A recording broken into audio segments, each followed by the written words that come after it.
This is Good Morning Uganda.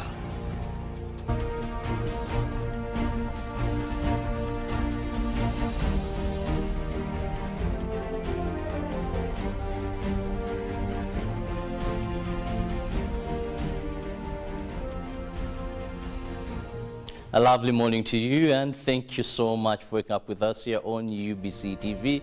It is Good Morning Uganda, your current affairs show, and of course the team is ready to ensure that we spice up your mornings with relevant information, some light moments here and there. I'm Robert Kirabo Nyonyintono with Mollen, Kenyena and Felix Nkunda. Not forgetting the men on camera and the entire team in the technical wing that side. Well, it happens to be the 18th of, that is April. It is a Tuesday, and I know, yes, you're ready to work. Monday is done and dusted, and now here we are in Tuesday. So much is happening, and that's why we are here. Our brothers in Sudan, all is not well. The fighting is still continuing, and we have about 19 Ugandans, pilgrims that were going to Mecca, still stranded there. They were going to Mecca and Medina, but also coming back home, Minister Amos Lugorobi, now yesterday was remanded to Luzira, where he will return to court on Thursday this week to listen to his bail application. But also so much is happening. But like I said earlier, I'm not alone. I'm with Mollen, the lady. Good morning, Mollen. Yes, a very good morning to you, Robert, and I want to say good morning to your viewers. Well, obviously, a lot of political unrest here in the country, and I think we are no strangers to that. But what is very strange, again, Robert, if you ask me, there is Honorable Agnes Nandutu was summoned last week, and up until now she's a no-show. It's kind of strange because she knows very well that she is State Minister for the Karamoja Affairs. Obviously, she has to be questioned, and of course her boss has been there before. So that means that I think probably she has fears that she could be the next one to check into the prison. So I love the word check-in. Yes, she knows for sure that she could be next on that. The fear of that place made the minister shed tears. Yeah. I mean, it would make anyone shed tears. And by the way, I don't even see why they are shedding tears, because obviously they even have the money for bail. I'm not surprised. Earlier in the morning, they had, the conversation about how much even bail is being put. But these people can afford bail, obviously. They could afford stealing from the poor. So meaning that they can afford anything. So I feel like if court deems it right to put bail at a certain amount, then it is actually right. So the State Minister should show up already, because guess what? Either way, she's just delaying the obvious. She is connected to the saga, and obviously court has to get to the bottom of this, but also the criminal investigation department that did summon her at the police. So it's kind of really unfair that we're seeing all these events unfold, but yet again, well, we have to abide by the processes of the law, because no conviction has been met, except we're seeing people being taken out of prison, some of them getting in. So it's kind of really funny, really. And in Uganda, there are a lot of things that will make you feel like you've started a good morning, but then again, something about the country is making you feel like it is not a good morning, it's not a good day at all.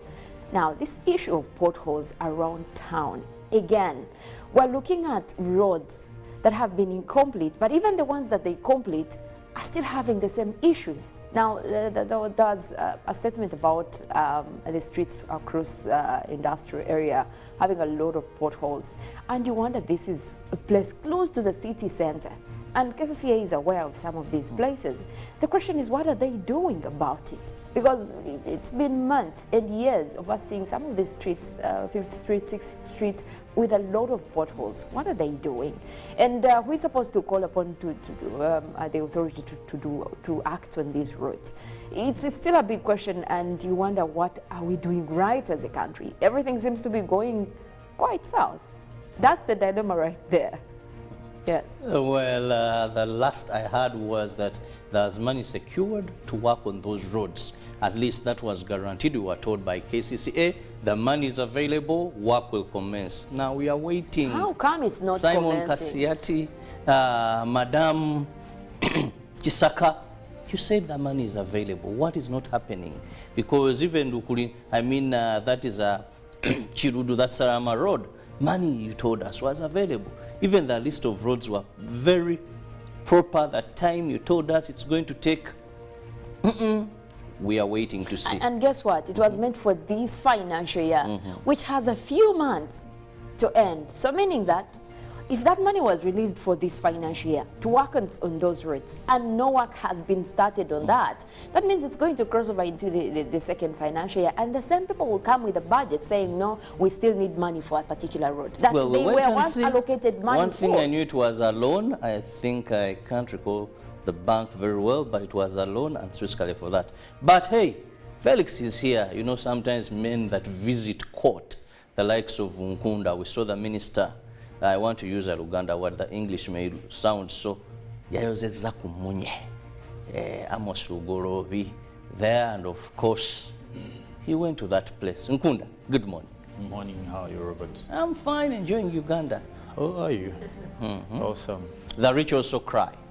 Well, I don't want to say I take pleasure in the tears of a man like me. I was more a man in the age of my father. It's sad. I think even it's painful. It is very unsightly. I looked at a man of his stature in the dock. I think at that point I was trying to make sense of all these things. I can imagine the lots of regrets he carries in his heart and thoughts at this moment. You know, we are all, I don't want to judge this man. I felt so sorry for him, unfortunately. I don't know, for some reason I just felt so upset, even when I saw people coming, the stature and character of people who came as sureties for him. No, it's like, you know, let me tell you one reality about life. I don't know if, I wish I could say it even in Uganda. The realities about life is this: we all have our shortcomings.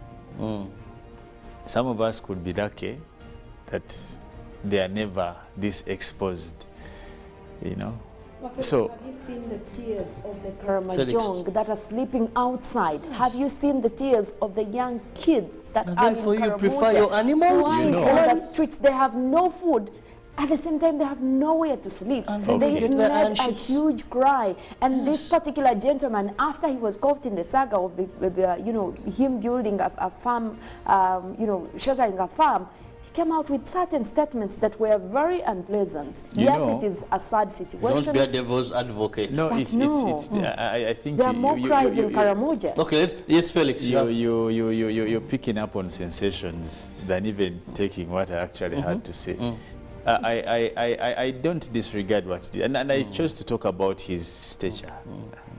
What he did is known. I don't think there's anyone who has forgotten already what Lugorobi did and his colleagues. It is known. But I am talking about the stature of the person. Yes, I get you now. So for me, that was the sad bit.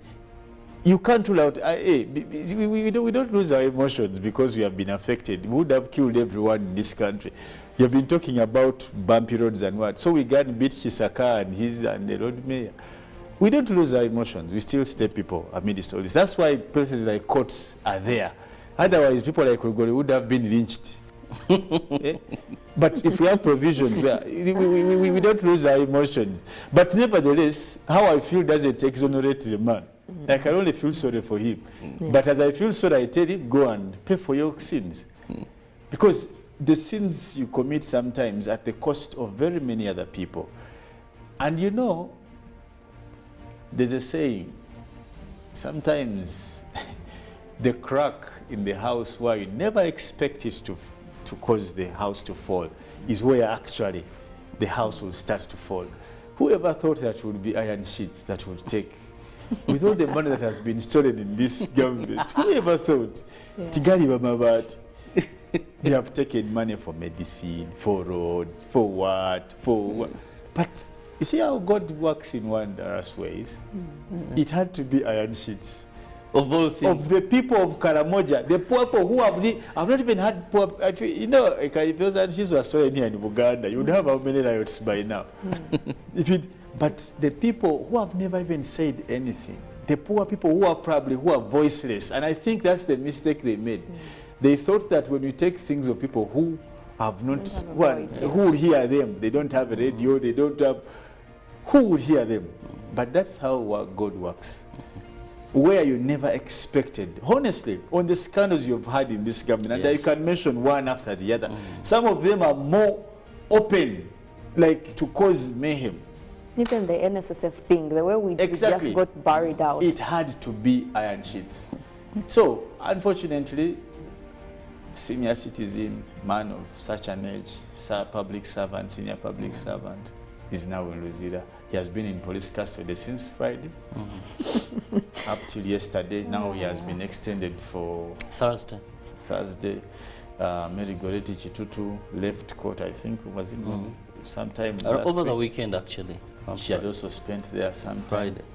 You know, and why I picked up on Lugorovi's character, as a litigant, and Robert said, for us, it matters so much remorse, which we didn't see in Chitutu. For some of you who have been keen to follow, you saw his attitude, her attitude rather. She was, they say, I don't know, my friend was saying, oh, yeah, because she didn't even seem remorseful. Yeah. For us Catholics, you see that there was a bit of remorse in Lugorovi. He could, as I told you, if you read his mind, he was contemplating maybe how did I get here?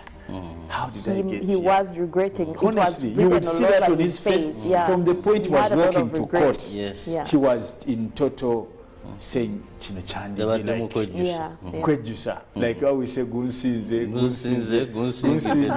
I saw that in Honorable Minister Lugorovi, which I didn't see in Chitutu. Well, I pray for him. As I said earlier, I know, you know, there's someone who made a joke. Have you ever been looked for by police? Have you ever, you people, you see, you millennials, you make comments about something. Let me tell you what happened one time.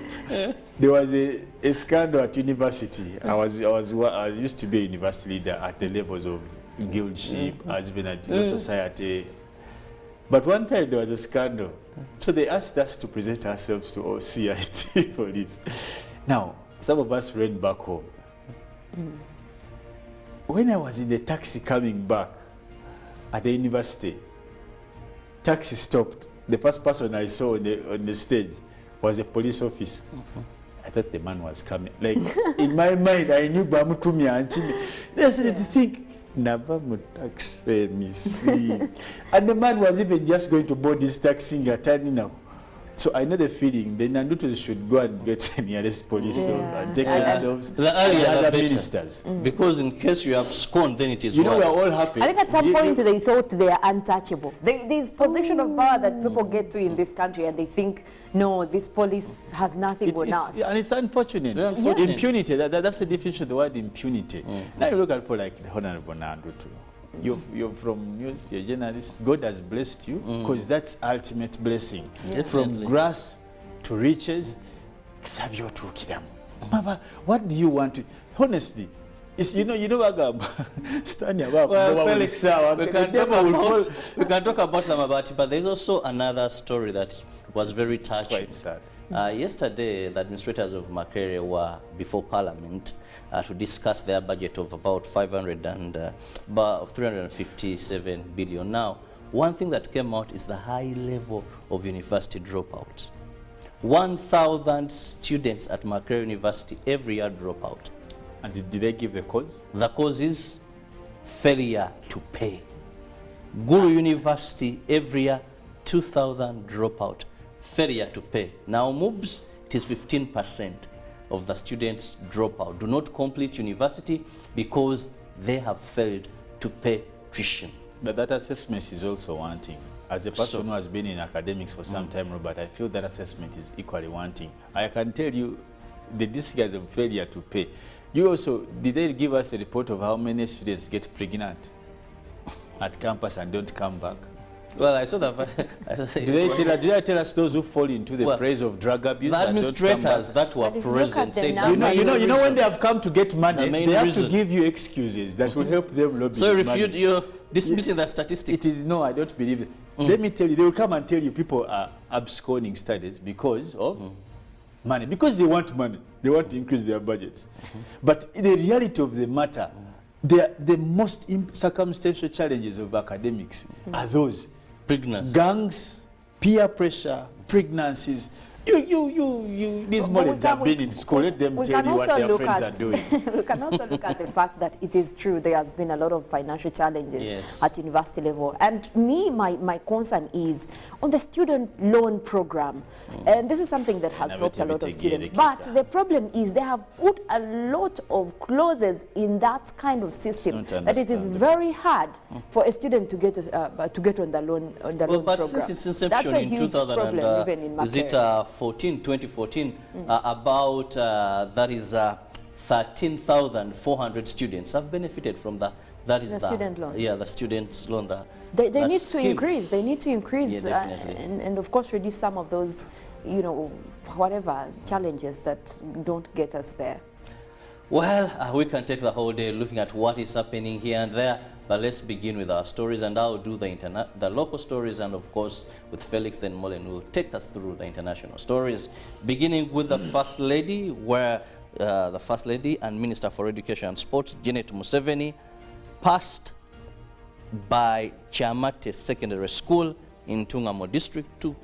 That is commensurate with the learners following the fire where 2 dormitories were destroyed and 1 student fatally, that is on the 26th of February 2023. Before touring the destroyed dormitories, Mrs. Janet Museveni talked to the students and appealed to them to resist negative influence that compromises their behavior and character. This is investigating the version of iron sheets intended for Karamoja are pursuing key suspects and witnesses for vital information. The police spokesperson, Fred Enanga, says some suspects had declined to respond to criminal summons. And State Minister for Finance, Amos Ogorobi, was charged and remanded to Luzira Prison on 2 counts of dealing with suspect property of over 7,000 iron sheets meant for Karamoja people. Minister Ogorobi was arrested on Friday last week and pleaded not guilty to the alleged offenses. Now, police has confirmed that 1 South Sudanese national died after a building collapsed and engulfed suspects who had convened at Leo Lang Restaurant Cafe to watch a football match between Arsenal and West Ham United teams last evening. That was on Sunday. Now, Monday morning, the National Building Review Board, a body that provides building standards for decent housing, visited the assessed the scene to establish the cause of the building that collapsed. Now moving on to the international stories, opposition activist Vladimir Kara-Murza has been sentenced to 25 years in jail in Russia for charges linked to his criticism on the war of Ukraine. He was found guilty of treason, spreading false information about the Russian army and being affiliated with an undesirable organization. The Russian-British former journalist and politician is the latest of several Putin opponents to have been arrested or forced to flee Russia. He has denied all the charges. Mr. Kara-Murza, 41, has spent years speaking out against Russian President Vladimir Putin and alongside the war in Ukraine, has also been critical of the government's crackdown on dissent. Last week, he said in a statement that he stood by every word that I have said. Not only do I repent any of it, but I'm proud of it. Now, authorities in the United States have arrested 2 men on allegations they have operated a secret police station in New York City on behalf of China. The U.S. Department of Justice announced the charges at the news conference on Monday, saying Liu Jinwang, 61, and Cheng Jinping, 59, opened the COVID police outpost in Manhattan, Chinatown in early 2022. Byron Peace, the U.S. Attorney for the Eastern District of New York, said that men have engaged in transnational regression targeting members of the Chinese diaspora community in New York and elsewhere in the United States at the behest of Beijing. Both were charged with conspiration to act as an agent of China's government without informing the U.S. authorities, as well as obstruction of justice. Now crossing over to Sudan, at least 185 people have been killed and another 1,800 injured in 3 days of fighting between rival factions in Sudan, according to the United Nations Special Representative for Sudan.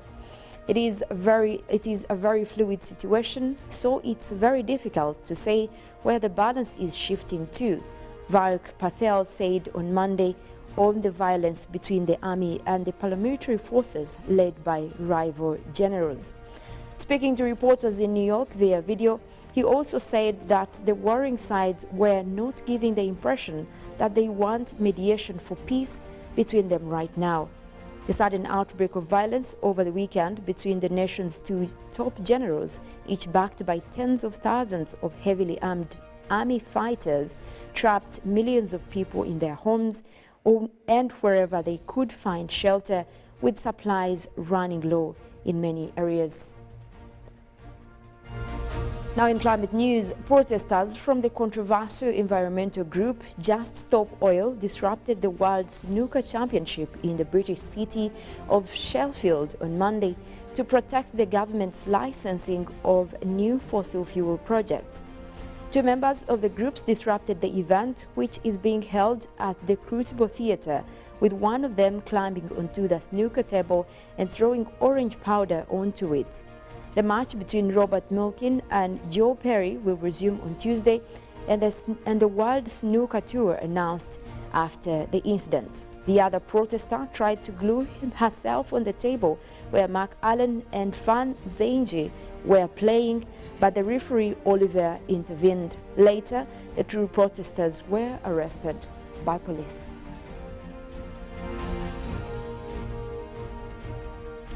And of course, we will now be having something to do with health from Mollen. Well, that brings us to Alleluia Ginger Tea Drink, one of some of the favorites, especially when it comes to boosting your immune system. Look no further than Alleluia products that are meant to boost your immune system and, of course, keep your health in check. Well, it's also time we look at what is trending in the dailies. Felix with the Daily Monitor. In the Daily Monitor, we're looking at pressure on Minister Azugorobi is remanded. And still in the Daily Monitor, we'll be looking at how Elanyo built his Kaveda Maido business empire and deals at the various organizations there. But now the girl who is using band to improve her self-esteem, and government may not be ready for new IDs. Auditor General and Sudan war could harm regional trade, says South Sudan envoy. And KCCA can't trace P7 results, slips of over 4,000 students. What was it doing with them? It even starts there. When did KCCA start keeping? Well, let's look at what is in the New Vision as well this morning. Well, we have Amos Lugorobi expected to be arraigned in court. That is today. And we still look at iron sheets, 8 more ministers there to be charged. Still moving on, Museveni calls for secession, that is in Sudan. Well, we'll be giving you more later on in what we have in the dailies this morning. But we'll be going for a short break, and when we return, we'll be looking at something still interesting, where you are also expected to be part of this show in terms of participation. Let's return shortly. BC Studios in Kampala. This is Good Morning Uganda.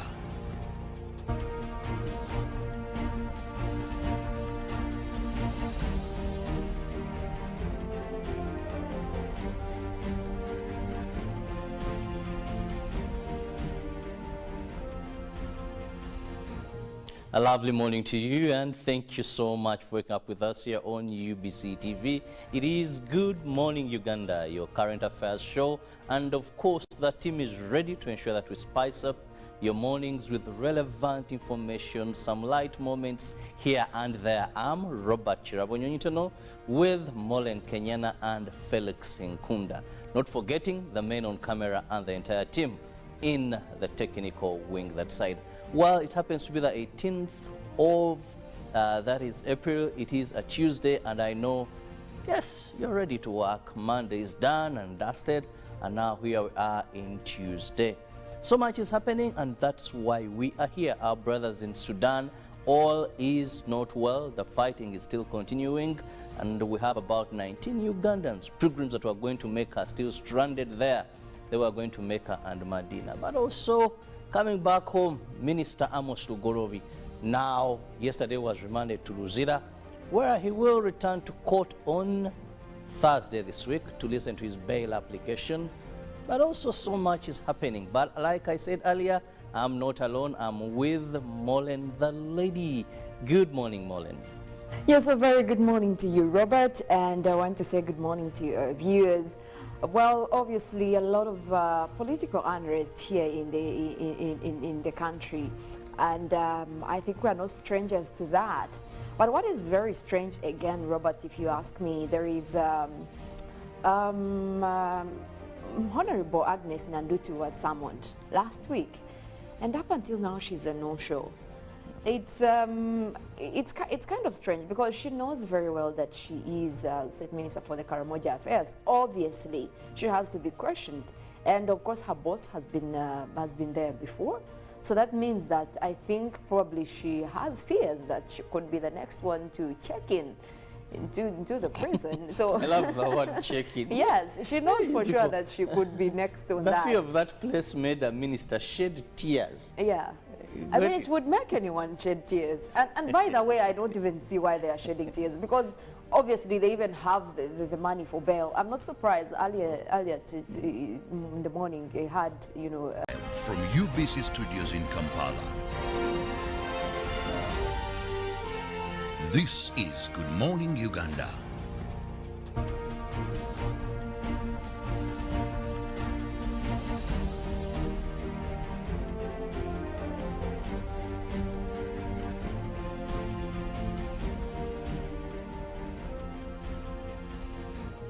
A lovely morning to you, and thank you so much for waking up with us here on UBC TV. It is Good Morning Uganda, your current affairs show, and of course the team is ready to ensure that we spice up your mornings with relevant information, some light moments here and there. I'm Robert Kirabo Nyonyintono with Mollen, Kenyena and Felix Nkunda.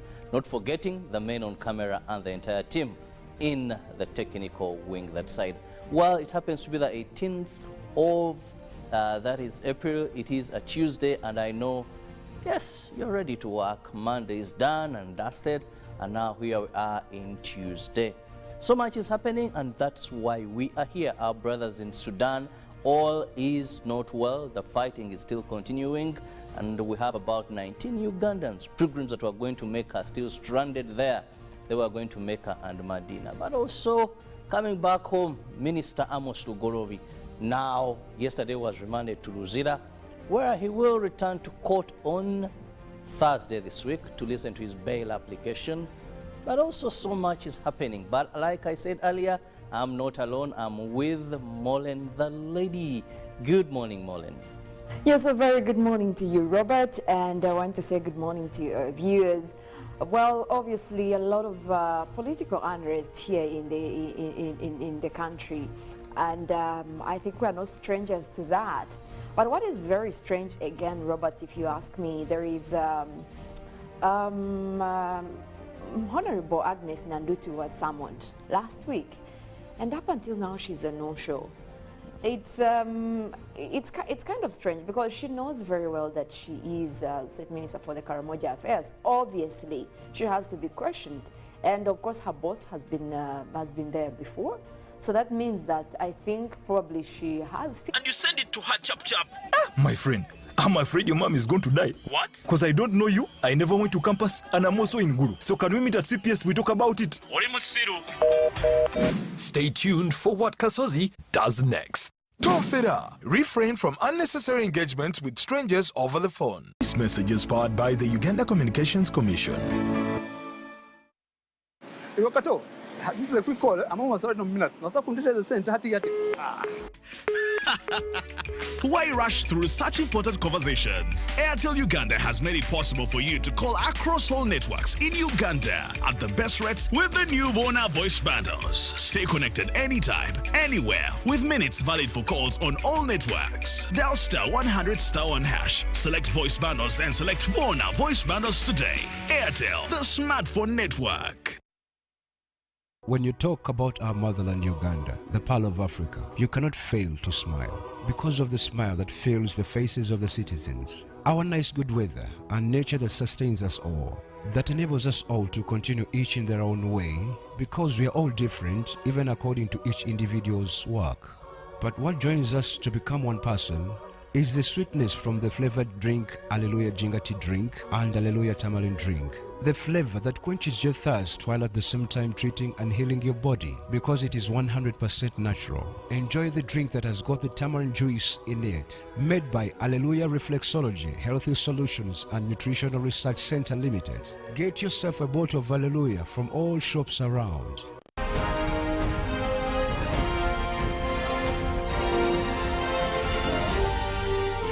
This is Good Morning Uganda.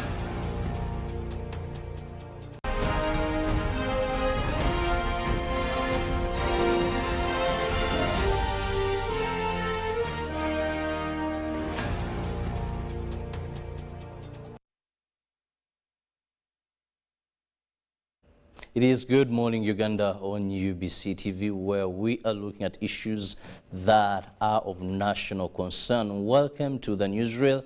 I'm with Felix Nkunda, with whom we are going to be discussing a number of issues regarding university dropout rates in Uganda.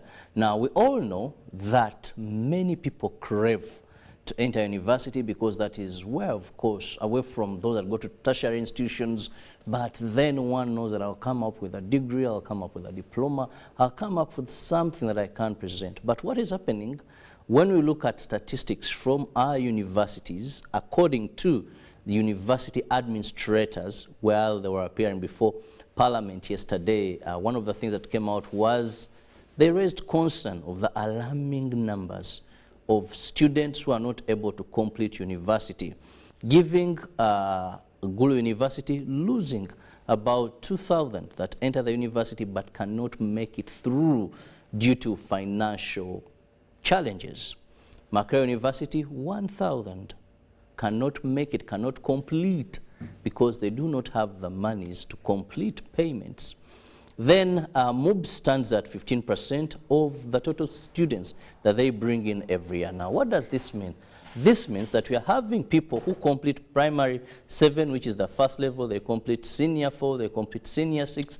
Then as they approach their destiny in the arena of education, they are not able to make it at university. And this is what we want to be discussing today. Many reasons have been given, but key among is poverty. That when Makerere tried to carry out a research, they found out that these were ever on and off their chest because tuition, again tuition, again tuition. When they tried to speak to some of them, it is clear they have failed. I remember in my class, and I know if Felix, you also had these members, some were looking for school fees, they would work, then they're not able to sit this exam, the next till they don't, they are chased, and finally they don't make it. This is a big problem facing the country now. It's, on top of just being a problem, it's a sad one. And indeed it should cause outrage and outcry for all of us as a country. And coming from institutions like Makerere, it's even most worrying as a government-bent institution. You would notice that there's been a great reduction in people who go to university lately. Yes. And it is not attributed to the fact that there are other private universities. They are neither people are neither going to private universities, so it means definitely the numbers have gone as low as could be. Isn't this something for us to worry about? Yes. Why? Where are these people? What happens to someone who has been able to attend 2 years at campus? Very painful. And they drop out. What is their status? No document to show they were... You can't prove that you are ever at campus because what's more, even people who go as far as third year, by the way, even fourth year, or even fifth because year. I heard Nawangwe saying, final year, they have failed, and there's nothing we can do for them. But because someone who studied for 3 years, and probably they failed to raise tuition for the last semester. 3 years, and they failed to raise for the last semester, and they want to do exams. What is their status at that point? But they have studied, they have just not been examined. For 3 years, what is their status? Some people lose parents or guardians. Some people's parents lose jobs. And they can't, honestly, they can't. That's the reality of life. What happens? In fact, at university, there was a time when we were in Guild, we proposed that let's have a fund. As a guild, let's have a fund. Because there's a big vote, these kids pay what we call functional fees from year 1 up to year 4, year 5, year 3. We must have a fund to rescue some of these small, you know, that someone has a balance of 200,000, 150, 60. Because with that balance, you don't sit exams also. You can imagine someone has paid 80% of their tuition, but because of 20%, they actually don't sit exams. These cases were there, and their futures are crashed. And if you don't sit those exams, you have now to wait for another year. You don't know what will happen between that time. But you've studied for 3 years or 4 years or 5 years. Now, the education system of Uganda is very selfish in the way it is formed, neither private nor government. Have you seen what people do today in Kampala, even at universities? They close people out of the gate. Haven't you seen it? Yes. Baba Gubanga, like us in primary. But there's always been a question I've asked people, and for me, it disturbs my head. When you send someone back home for 3 weeks and they pay the money, how do they compensate the 3 weeks? They have missed, they're supposed to pay so that they're in school. But in the payment, you're not reducing the what? The time they have not been paid. Because they are obliged to pay and be in school. So it's not your fault that they have not, that they have missed. Because it is once clear, you get to a point of a win, if you want to get to a win-win situation, you may not want to be rigid, because schools in their own perspective, okay, when I've paid, you know of universities, I know this as a lecturer, and I've been at it for now about 6 or 7 years. There are lecturers who come twice in a semester. If you want us to start being rigid about what we are supposed to get vis-a-vis what we are getting, how many lecturers teach the time they're supposed to teach? I have colleagues who come in 2 classes for just 30 minutes. If it's about being rigid, the rigidity. Yes. Value for money. Yes. How do you compensate? We have lecturers. I'm lucky I never got through such funny lecturers. For some reason, I guess I was blessed. Our university was. But the truth of the matter, you can talk to any person who has been through school. Yes. You have lecturers who will come twice a semester. But they are being paid. Now, for you, when you come and you start heckling about a student who has not paid and is just, and when they pay, you're saying they should have paid. If you're having, where is the balance? You know, we need to streamline academics. There's a problem. There's a problem. Let's agree education in this country is not affordable at all. Ugandan education is totally not affordable. And what is also disturbing is previously, of course, you say the population was low. Once someone had senior 6 exams, it was guaranteed you would go to the university. One would say it wouldn't. Now it can't accommodate all of us. But we don't have one public university, which is Makerere. Because nursery, the affordable fees, primary fairly, secondary fairly. Now it is at university where it's very expensive. Yet this is a time where, Robert, let's go into normal life, Felix. By the time someone is still energetic to fend, they may be having children in low classes, and it is fairly affordable. As you're aging, because by the time your child reaches university, that is when someone, at some have aged, if you have 4 children or 5, maybe the last or second last, you've clocked 60, isn't it?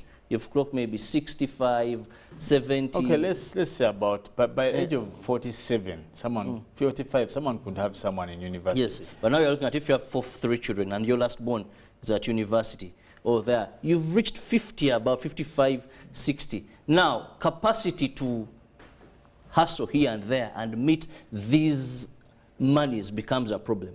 But in all our education system, university happens to be the most expensive. And this is where we see that not so much effort, because one would say we have opportunities for the national, that is level, best performing at district and quarter level. How many?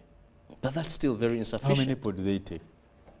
Well, I don't have statistics with me. So let me give you some information. Robert, all those, if you're talking about probably 100,000 students, they can only take in maybe about, not even more than 100. And most recently, you've heard that universities have removed sponsorships. Most of them, government universities, dropped that. Because some of us, by the time we went to school, we had the privileges to enjoy some such benefit. That's why I didn't want to say it from this. Some of us benefited from government. True, yeah. There was a bit of benefit. But of course, it was attached to excellence. It was not automatic. You understand? But the question is, even with the existence of this, there's a matter of fact that should be the benchmark of our discussions, that education has become so expensive. And that's why you've had statements like, oh, muna kutajja kolachi, kusoma. Actually, we are going to get to a point where we shall leave education for the rich. Do you know what it means to take a child to Makerere? Nasoma mwana emyaka egi, oba 4, oba 5, 5 years. Do you know what it takes? Now you go to the Mukonos of this world, go to the Nkumbas, go to the Ndejes, the Nkozis. Now there's I think St. Augustine, there's Caesars, a couple of them are coming up. There's KIU, there's IUIU. Do you know what it takes? Paying tuition. I don't think in Uganda at degree level there's a cost that is below 1.5 million a semester. And sometimes you have hostel fees there. You have we are just starting with the basics. All that. Now, this is where, in my opinion, we need to caution government. You must come in. You must come in either through regulation or through assistance, but there must be a way to come in to remedy this situation. You may not want to leave this to, because you're going to get it into, one, the universities of government cannot accommodate all the students. That's a matter of fact. And even if you're to accommodate, they are equally not cheap. Government universities, Makerere is not cheap. Because government sponsorship takes very few. I don't think even they can still take. Very, very few. The numbers reduced by the day. Mm. The numbers previously, we used to be many people, but now. Very few now. But are they even still there? Most of sciences now. So government must come in and give some assistance. Either advisory or through policy. But if things stay this way, secondly, let me ask, I have asked this question time and again. If you're trying to build innovation, a country is struggling to get into middle income status. What do you need? The president has consistently talked about scientists. How do you encourage that? Why are doctors paying tuition in government universities? Why? Even if there are 500 every intake, why are doctors? Because you want to get a solution system. You want to. Why are engineers paying tuition? Why are pharmacists? Why are nurses, midwives? People like architects, engineers, people who are in that field, why should they struggle to pay? Because and moreover, what happens? These courses are very expensive. That's the thing. Compared to others. You let them at least.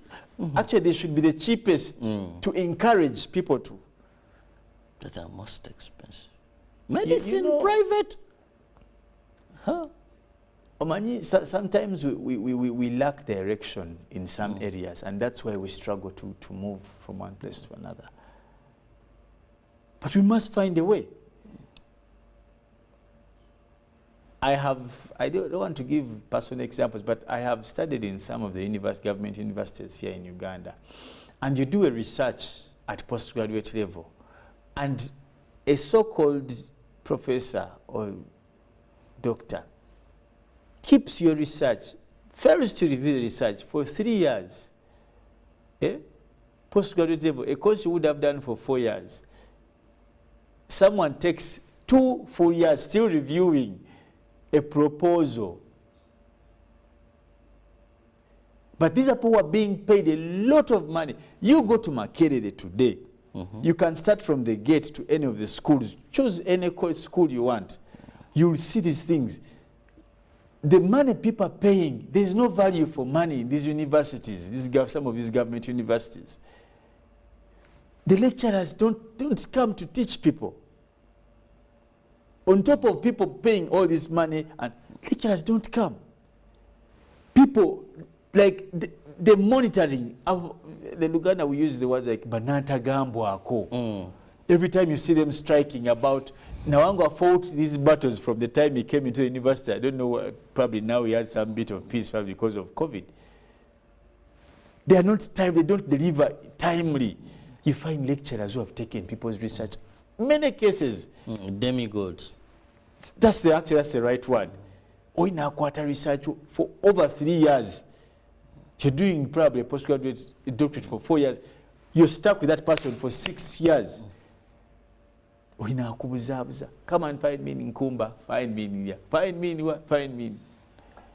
Now, Felix, so why is, in as much as the money is the issue, and let me tell you, that's why I told you earlier, we're now opening, Robert. Let's be honest. In as much as these guys are floating issue of money, there are other things that actually even are not necessarily money. There's what you call frustration, student frustration. And I agree with you. That is very, you very go common. to postgraduate people in Makerere and these other universities, public, ask them, how many people or students enter and graduate in the right time they should graduate? And they have done everything. In fact, they're even mostly, if you come to the world of academia, some people will tell you, university, you're going to do what? Masters. Don't do it from Uganda. Like, why? Oh, those guys. I know many who've chosen to do their masters or PhD outside Uganda. If they can afford. If they can afford, but yes. Wherever we are going, personally I've been to many universities, even in Africa, where you go, you don't have the good people like we have here. Yes. I've been to go to South Africa, go to Namibia, go to Lesotho, go to Kenya. You end up finding that there is, some of these people, the best researchers, you've left them back home. Yes. But why? Because guys here are so relaxed.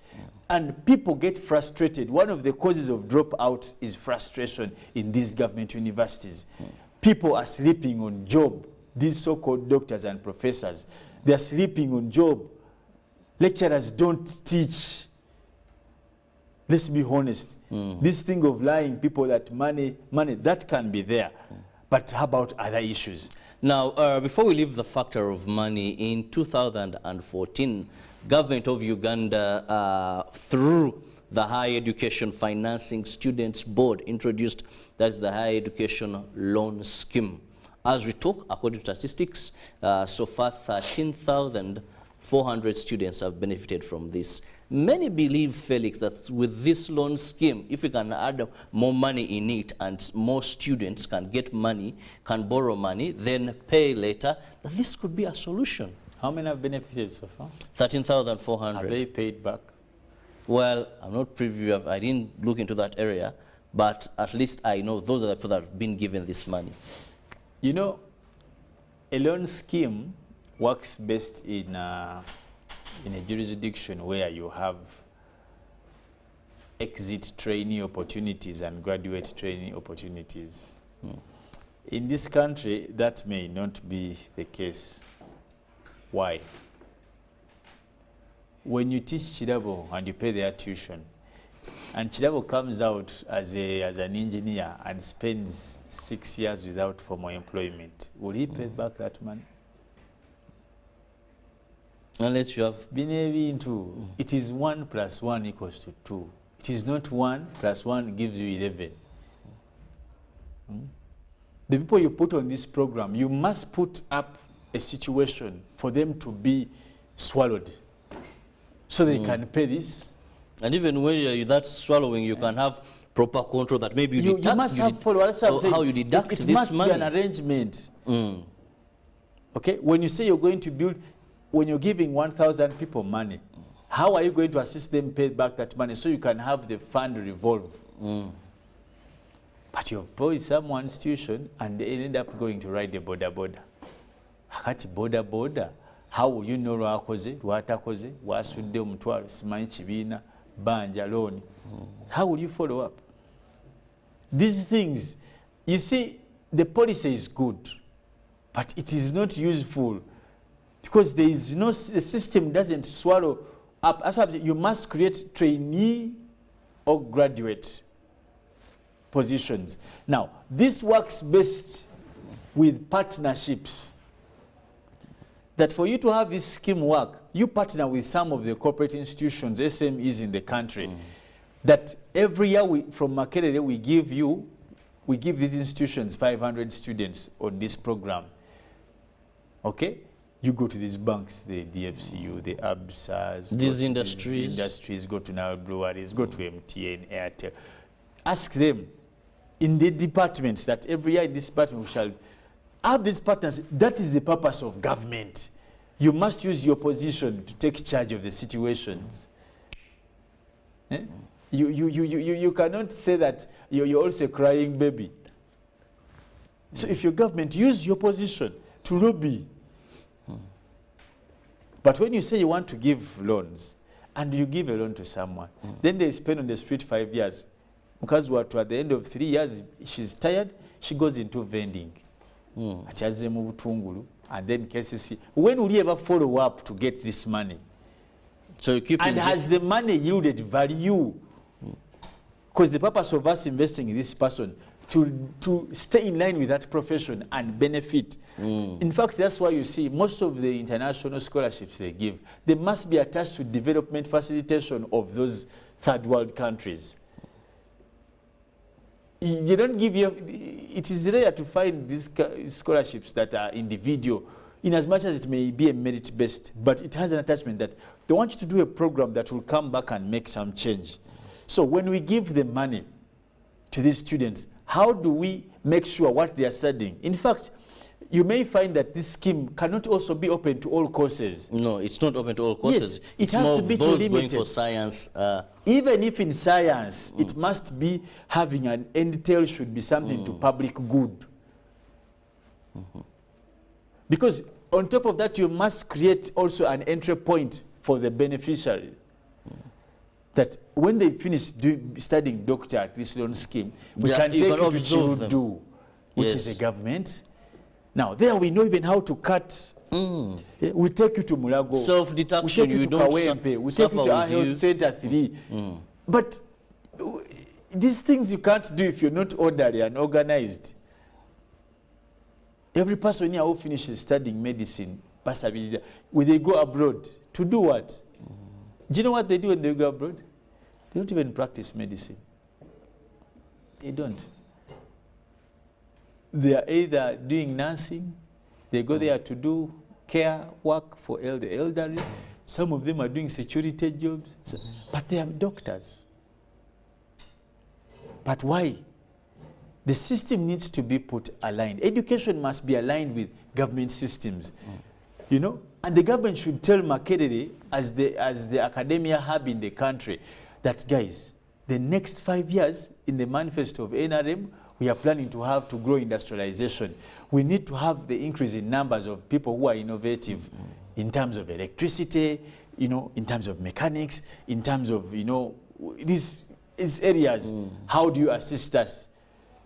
Then government says we have this amount of money for this scheme. How do we use it to exploit this? But what happens here? You find such schemes come, you first look for abako, abenganda n'emikwano. Kirabo gets an opportunity. Then there's a vetting committee, then successful candidates are told that, well, you've qualified, then you benefit from this loan scheme. Well, they can put 2 or 3 to what is preserved. But why have you lost hope, Felix? I've not lost hope. I'm just all gone. No. I've not lost hope, Robert. I'm a realist. I don't know how to pretend. A spoon can only be a spoon, not a small spade. That's the reality. That's the reality. Everything. Talk to the students. Yes. Robert, we have smart boys and girls in this country who have applied to that scheme. I know some of them. The fund cannot accommodate all. That's I've why been in academics for the last 7 years. I've been there and in the center, not as a sweeper, as a lecturer. I talk with students, and not in one university, by the way, in more than 4 universities, and big universities, which I won't mention here. I know what I'm saying. Students will tell you. You try to apply. You will fill forms and fill forms, Mutambule, Manya Senate building, Manya where you. So those things, and yet, you know, the problem we are facing is that we forget that the resources we have as a country can work better if they are shared. I have been having arguments with a couple of people about this analogy, that when I have, if I'm a rich man and I have wealth, I cannot sustain personal wealth for the next 50 years. It's hard. Why? Because the Kirabos will be eating either legally or illegally. The people around me have to eat on that wealth, either legally or illegally. And sometimes, because of the people's vengeance or hearts and what, you may end up being the target. But the better thing is to have everyone have a portion. If Kirabo can also have a portion of that, it is sustainable. Because the people who are also going to benefit from it, it is a chain. The problem with our people in this country, they want to be an island in a very small ocean. And you're going to be a people. That's why when you come to shows like this, we talk about individuals. Because they have made themselves.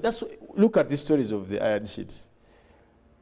Imagine how many people could have shared off the 700 iron sheets, Mr. Rugorobitu? Many. Because how big is Akaramajong's house? Maybe 3 iron sheets or 4. So how many people are... Look at the people like Honorable Chitutu. Huh? How many? I think 10,000? You get the point. And the same thing is in academics. Yes. Do you know how many scholarships are in State House? Oh. Parliamentary Committee on Education has had issues and there. Let me ask you a question. Well, Felix. Do you know how many scholarships? No. We are handling this thing. This is the same matter. It's the same thing. Do you know how many scholarships are received by the Ministry of Education from international universities? But you come and tell me,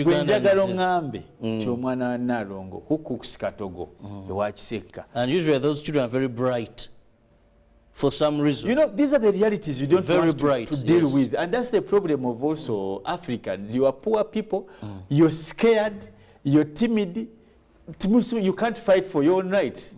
When you start talking about these things, no, it's a reality.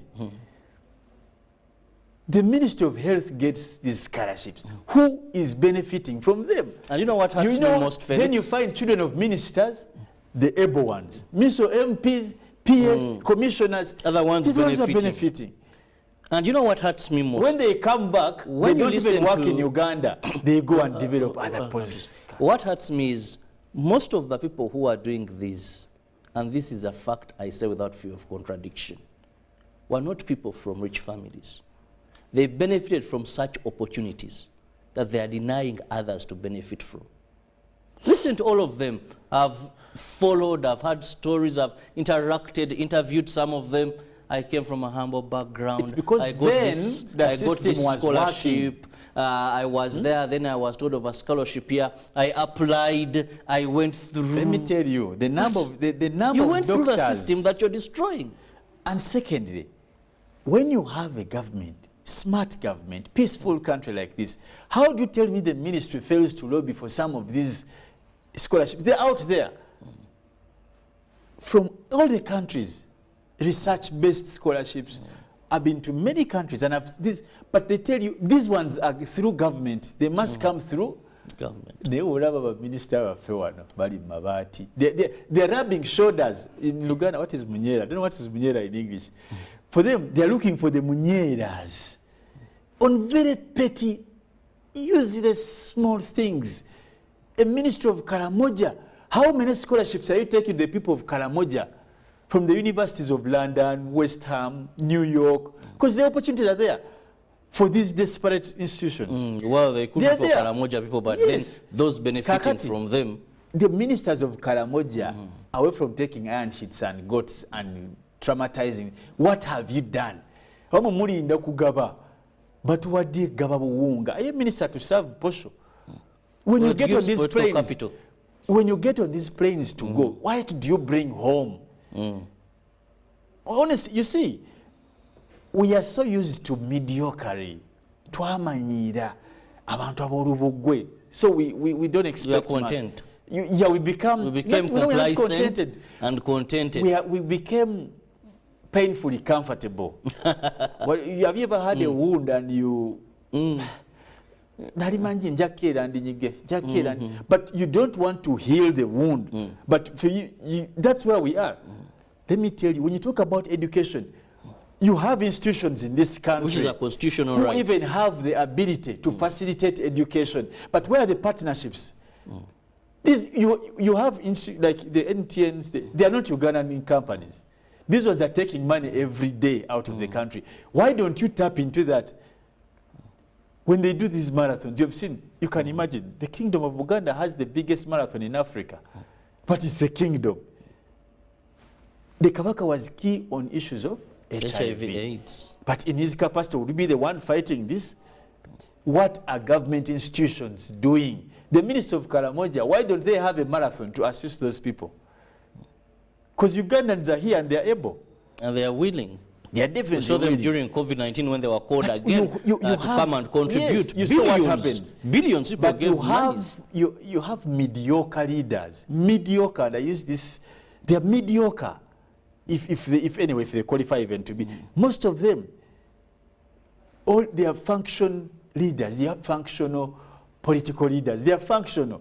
Mikolo, Oriaba ne gomesi zenga ziliawo zirinda. Eno zigende masaka zino zigenda ku mikolo ja graduation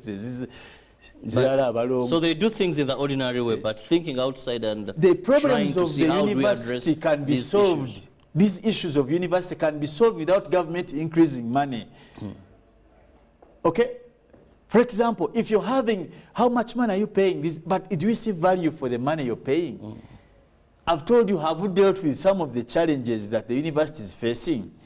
Money is not the only solution. They can give too much money to market it as much as they want, and the problem will not be solved. But we need to think outside of the box as institutions. These are academic institutions. We expect people to be smart, not equally dense like every other Tom, Dick, and Harry.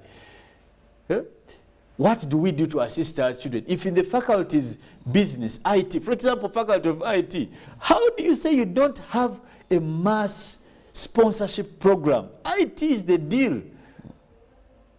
You just tell some of these companies that want to come here, if you're coming here, we want you to have a partnership project with our main university, Makeda, at least be able to sponsor maybe about 30 students every year. How many IT companies are here? But Uganda, what do we do? For us, we go buy cars from Nissan. Every year we want to change cars for ministers. What is Nissan giving you? These scholarships are there. These must be arguments opened up. Well, Felix, we can take more time. Lastly, finally, please. Lastly, Uganda purchases, the government, I see government purchasing cars from Toyota every day. What does Toyota give Uganda in return? Taxes. Is that enough? Is that enough? Given how much money we spend? Yes. When you go to buy a fleet of 100 cars, let's have a negotiation. This is an IT company. IT, okay, never got deal with scholarships coming really constant for the next 10 years. You can have a deal because you're sure for you'll buy. You're sure. So you make it like a partnership. Every time we come and buy, you know, but we have people who don't challenge their heads. For them, they're only here to take from Ugandans. And this is the problem of third world countries. Not only, by the way, Uganda. Other countries are struggling with the same. Mediocre leadership, mostly political. They are focusing on political administration. Lastly, Robert, why don't political parties have sponsorship programs? The Democratic Party, the Democrats in US, do you know how many scholarships they give? I've seen the Nelson Mandela Foundation. Political parties pay. The ANCs are paying for people. Why doesn't NOP, FDC, JMA? Because they get money. Even from government. At least they can sponsor in the political science department or law. Why? They should. They should. They have a bigger duty. As they're staggering. For example, the parliamentary caucus of Uganda, does it have any scheme? Even if they are paying it in Mutesa University, they don't have to bring to government. There's the parliamentary caucus of people in Acholi.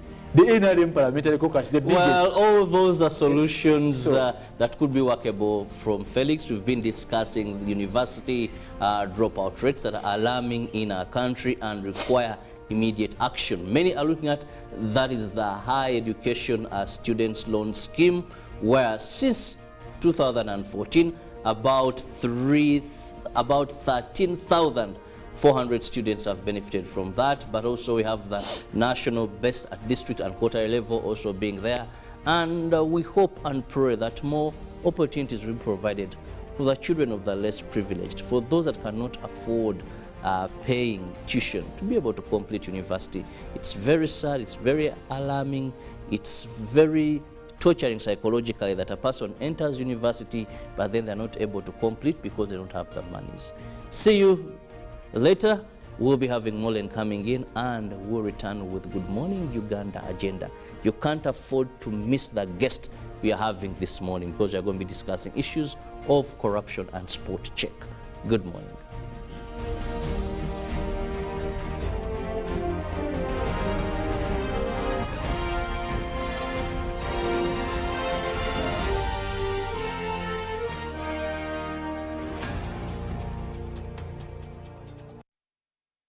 When you talk about our motherland Uganda, the pearl of Africa, you cannot fail to smile because of the smile that fills the faces of the citizens. Our nice good weather and nature that sustains us all, that enables us all to continue each in their own way because we are all different even according to each individual's work.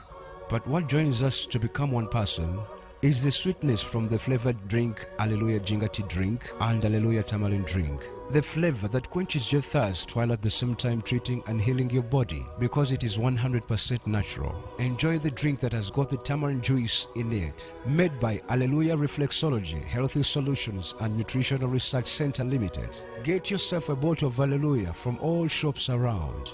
Pick of the day on UBC.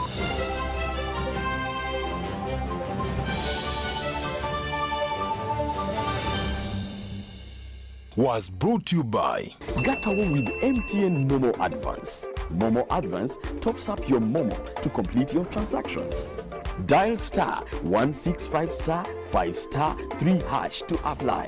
MTN Momo Advance is always available when you need it.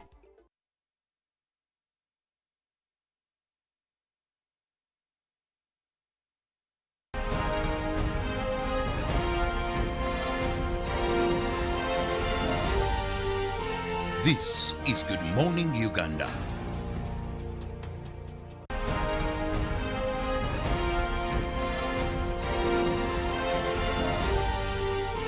This is Good Morning Uganda.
Yes, it is a very chilly and humid morning across Kampala and some of the areas around Lake Victoria, where we did have rains coming into the early hours of today morning, but it looks like most of that has started to clear. We're seeing a few rays of sun, meaning that it could get brighter for some areas.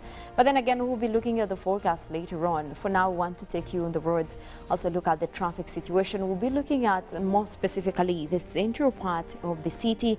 We're looking at some of the roads that do connect into that, and you might need to be aware of which ones are having quite intense traffic and then plan accordingly.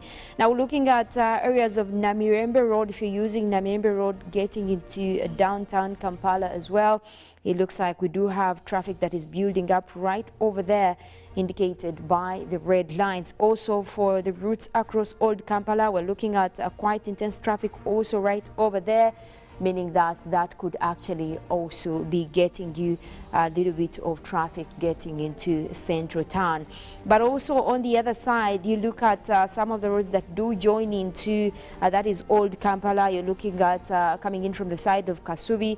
We also have intense traffic right there, so that you might need to be mindful of. And also on the other side, you look at that is Buganda Road also coming into town.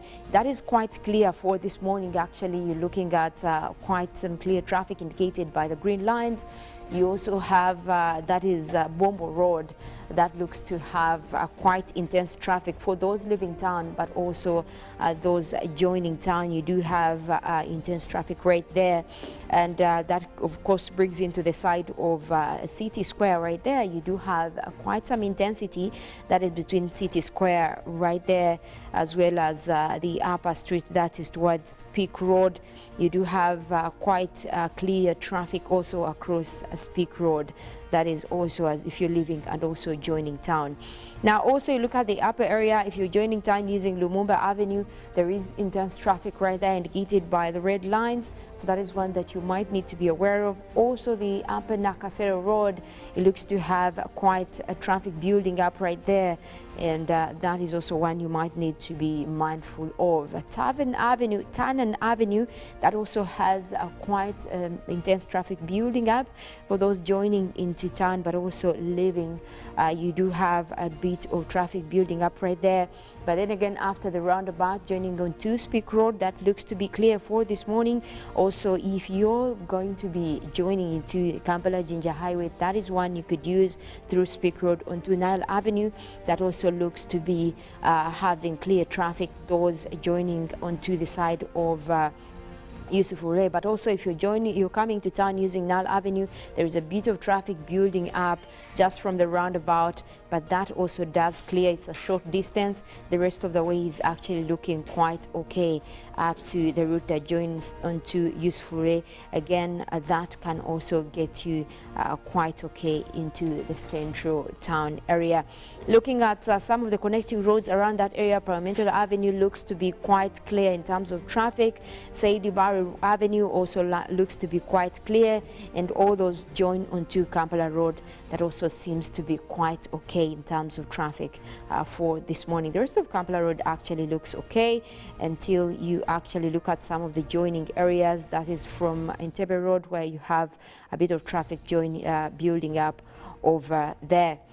Now we'll also go ahead and look at the weather situation. We'll be tapping into the units and satellites that are over Uganda for this morning. Now most of the areas around Lake Victoria did start up with quite cloudy weather that was building up into light showers across especially the central and western area of Lake Victoria. Even right now as we speak, we still have those cloudy conditions, bringing in a few showers. That is for the western area of Lake Victoria, already for parts of Mastiko, areas of Sembabule, Rengo. We did start off with a bit of light rains. It looks like that system is still over there and could be bringing us more rains even later as the morning progresses. That is headed for southwestern Uganda, so meaning that areas of Mbarara, that is also across Kasese, areas of Fort Portal, we could be looking at quite a rainy morning for you, and that is indicated by the darker red colors right there on the map. We're also looking at the areas that are also indicating the blue colors right there. That is where we have expectations that we might have rains developing over there, and that is the same system continuing also for the Rwenzori area, meaning that we could be looking at more rains developing over there, areas of Kasese, Bwera. We also have a similar system across areas of Ibanda, the Antonde, Remiaga. We're looking at a cloudy morning for you. That means that we're also likely to have a development of wet weather activities over there.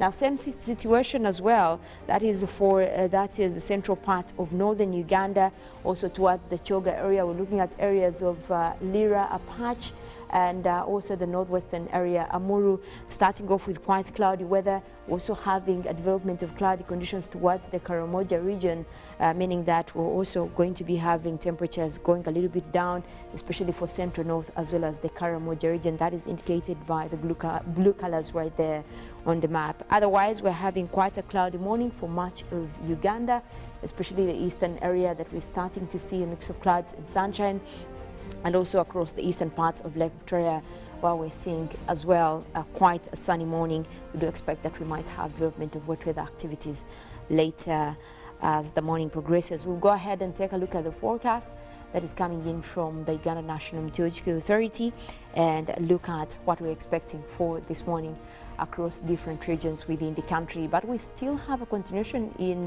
rainy conditions, especially for the western part of the country as well as parts of the Lake Victoria Basin, as most of that is influenced by the local effects within the area. Now we start off with the western side of Lake Victoria, where we have Masaka, Kalisi, Sembabule and Rakai. We have forecasting isolated showers that will be starting off with a chilly 25 degrees Celsius.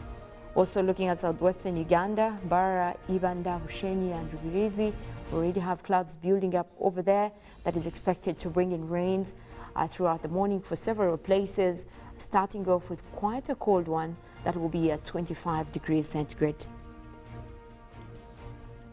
Now we're looking at that is the Mount Elgon area, where we have Mbale, Bududa, Buko and Sironko. We are forecasting a mix of clouds and sunshine. We already have sunny weather over there that will be starting off at a pleasant 26 degrees over the area. Now we look at that is the eastern part of Lake Victoria, Tororo, Busia, Iganga and Jinja. We are forecasting isolated showers. Those will also be coming in later as the morning progresses. Starting off with a pleasant 26 degrees centigrade, we do expect that we might have more rains developing over there later as the morning progresses. Now across eastern Uganda, we're looking at areas, the eastern part of central, where we have Ruwero, Wabulenzi, Bururi and Nakaseke. We are forecasting a mix of clouds and sunshine, And also that will be starting off with quite a warm morning. That will be at 28 degrees centigrade. We also do expect that we might have rains later in the afternoon, that is across that region. We're looking at eastern Uganda, where we have Soroti, Katakwi, Amuria, as well as Kumi. We are forecasting that is a mix of clouds and sunshine. Also quite a hot one for you this morning, starting off at 29 degrees centigrade. Also expecting that temperatures will get warmer in the afternoon, as the weather is expected to be more likely the same later on.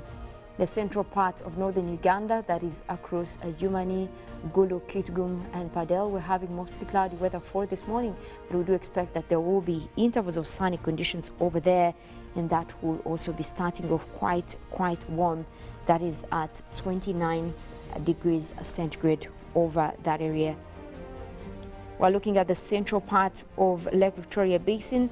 That is where we have areas of Mukono, Kampala, Entebbe, as well as Wakiso. We are forecasting isolated showers. Those will be developing across several places. Also starting off at quite a chilly 25 degrees centigrade. Now, looking at what we have in terms of climate news, also crossing borders, just yesterday there was a statement that was given out by NOAA, and that also has been confirmed by the World Meteorological Organization about the last March being the second warmest on record. Now that breaks the previous record that we also had, that is in 2016, where we had a warmest March ever in 174 years. Now this also confirms that the planet continues to warm exceptionally, and of course, being in the start of this year, we could be looking at 2023 also being another year on record.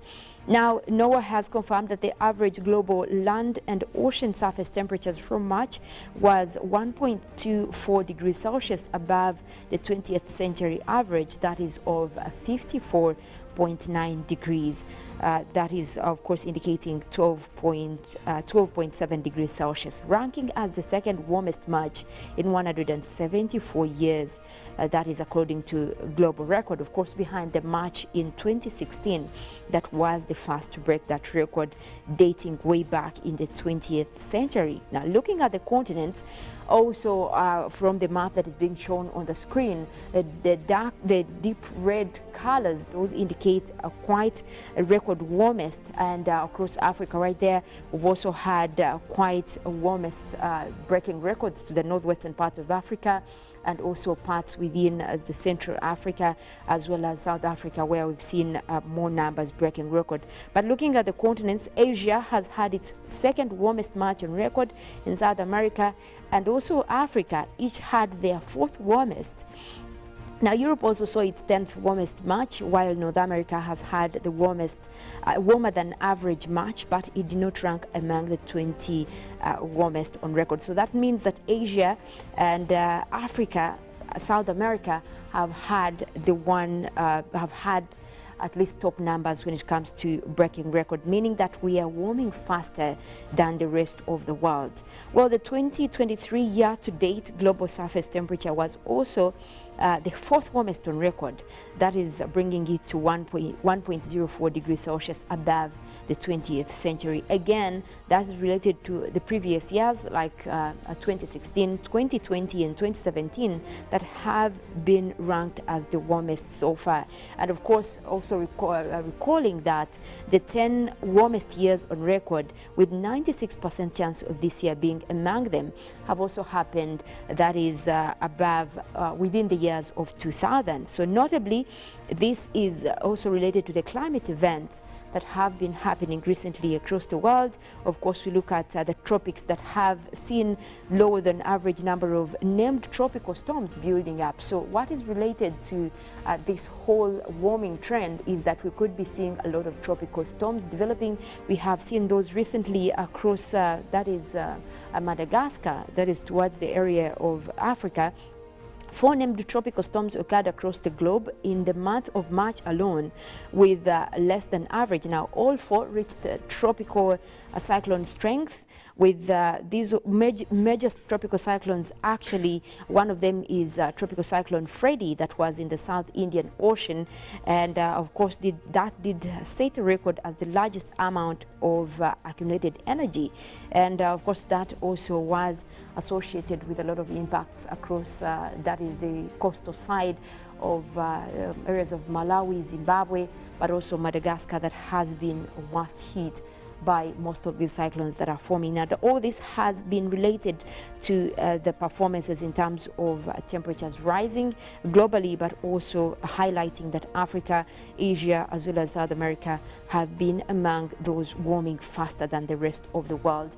And what can be worried about these numbers is that we are now nearing the 1.5 degrees Celsius target that was set across by that is the United Nations Framework Convention on Climate Change. That was supposed to be something we keep until 2050, but then again we're looking at a 1.4 degree increment, so meaning that we're nearing that, yet we're not yet even close to the years that were put across. What that can mean is that we could be seeing a lot of extreme weather events that are developing across the world, and of course Africa highlighting a lot of vulnerability. Now, talking of Africa, we also did have acknowledgement of exchanging knowledge, especially on how we are going to handle the climate crisis, but also issues around environmental protection. What can Africa do? Yes, we are facing the climate crisis, but we're not at all vulnerable, especially when it comes to what we can do in terms of supporting the rest of the world in acknowledging climate action. Now, there was a meeting that is within the investment groups, but also the governments across Africa, looking at a collaboration between Cote d'Ivoire, and that is Ivory Coast, and the African Development Bank, that held a 4-day event in Ivory Coast, looking at funds and investments focused on how we now look at forest investment, especially the programs in forest investments and programs on climate resilience. Well, this is looking at nature, people, and climate investment programs. Now, this is bringing together that is heads of investment in terms of environment across Africa, but also a lot of funding that has been coming from the African Development Bank, bringing together countries to bring a lot when it comes to climate action and how different nations can cope with a changing climate. Well, we do know that Africa has contributed the least to global warming, yet they face the most catastrophe when it comes to most of these events that result from climate change. Now, the call is for a lot of these nations to invest more in resilience, adaptation, and also look at how we can protect what is readily available for us. Now, this brought together, countries like Burkina Faso that have been at the forefront of, looking at protecting the environment, especially forests, the Republic of Congo, Ghana, Niger, Zambia, that have as well been working with the African Development Bank to make sure that there is a lot of investments, especially when it comes to conservation of forests. And that is where we did see also a lot of protection groups that were coming up to say Africa should be investing more into protecting what we already have, especially management of forests, to ensure that at least we don't lose the local effects that we have, especially when it comes to enhancing weather conditions here in Africa. And that is how we're going to at least make sure that we have our share in climate action. But that does it for now. We do have Good Morning Uganda agenda that will be coming in right after this, and then Ruben will be coming through with sports highlights, after which that will be taking us to Good Morning Uganda Extra. My name is Mollen, Kenyena. I want to wish you a good Tuesday.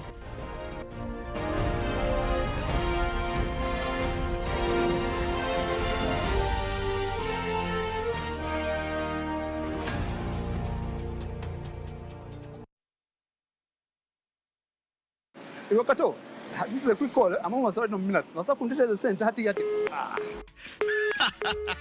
Why rush through such important conversations? Airtel Uganda has made it possible for you to call across all networks in Uganda at the best rates with the new Bona voice bundles. Stay connected anytime, anywhere, with minutes valid for calls on all networks. Dial *100*1#, select voice bundles and select Bona voice bundles today. Airtel, the smartphone network. It's the encounters with our majestic gorillas, the thrill of taking on the falls of the Nile River, the joy of discovering new traditions, and a lot more. Join us at the 2023 Pearl of Africa Tourism Expo from the 26th to the 29th of April at the Commonwealth Resort, Munyonyo. Rediscover our country's uniqueness and see what the tourism sector has in store for you. Visit www.poate.co.ug to secure your spot and get set to learn, network, and explore. The Pearl of Africa Tourism Expo is brought to you by the Uganda Tourism Board in partnership with Competitiveness and Enterprise Development Projects. Explore Uganda, the Pearl of Africa. Pick of the day on UBC.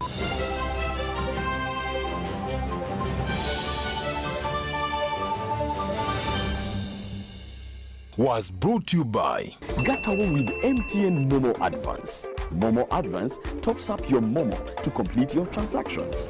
Dial *165*5*3# to apply.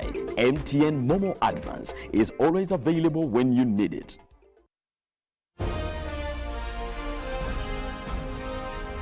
Live from UBC Studios in Kampala. This is Good Morning Uganda.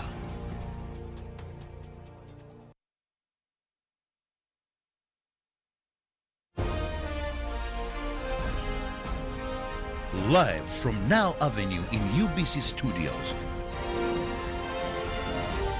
This is Good Morning Uganda.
Thank you so much for joining us on this Tuesday. The date is 19th April 2023, 6 minutes past 8 a.m. My name is Philomena Mastiko. Very happy and glad to have you start off your Tuesday morning with us here on UBC TV. Well, speaking of excited, I am truly and very excited about the topic up for discussion this morning. One of the biggest issues we've been talking about, right from the local Ugandan, the ordinary Ugandan, to our people, to our leaders, up to the uppermost, His Excellency Yoweri Kaguta Museveni. When we talk about corruption in the country, things haven't really been looking good. Every now and then we're hearing new stories rising in from several government institutions talking about corruption. And yes, we've had His Excellency also on several occasions come out to warn, give out stern warnings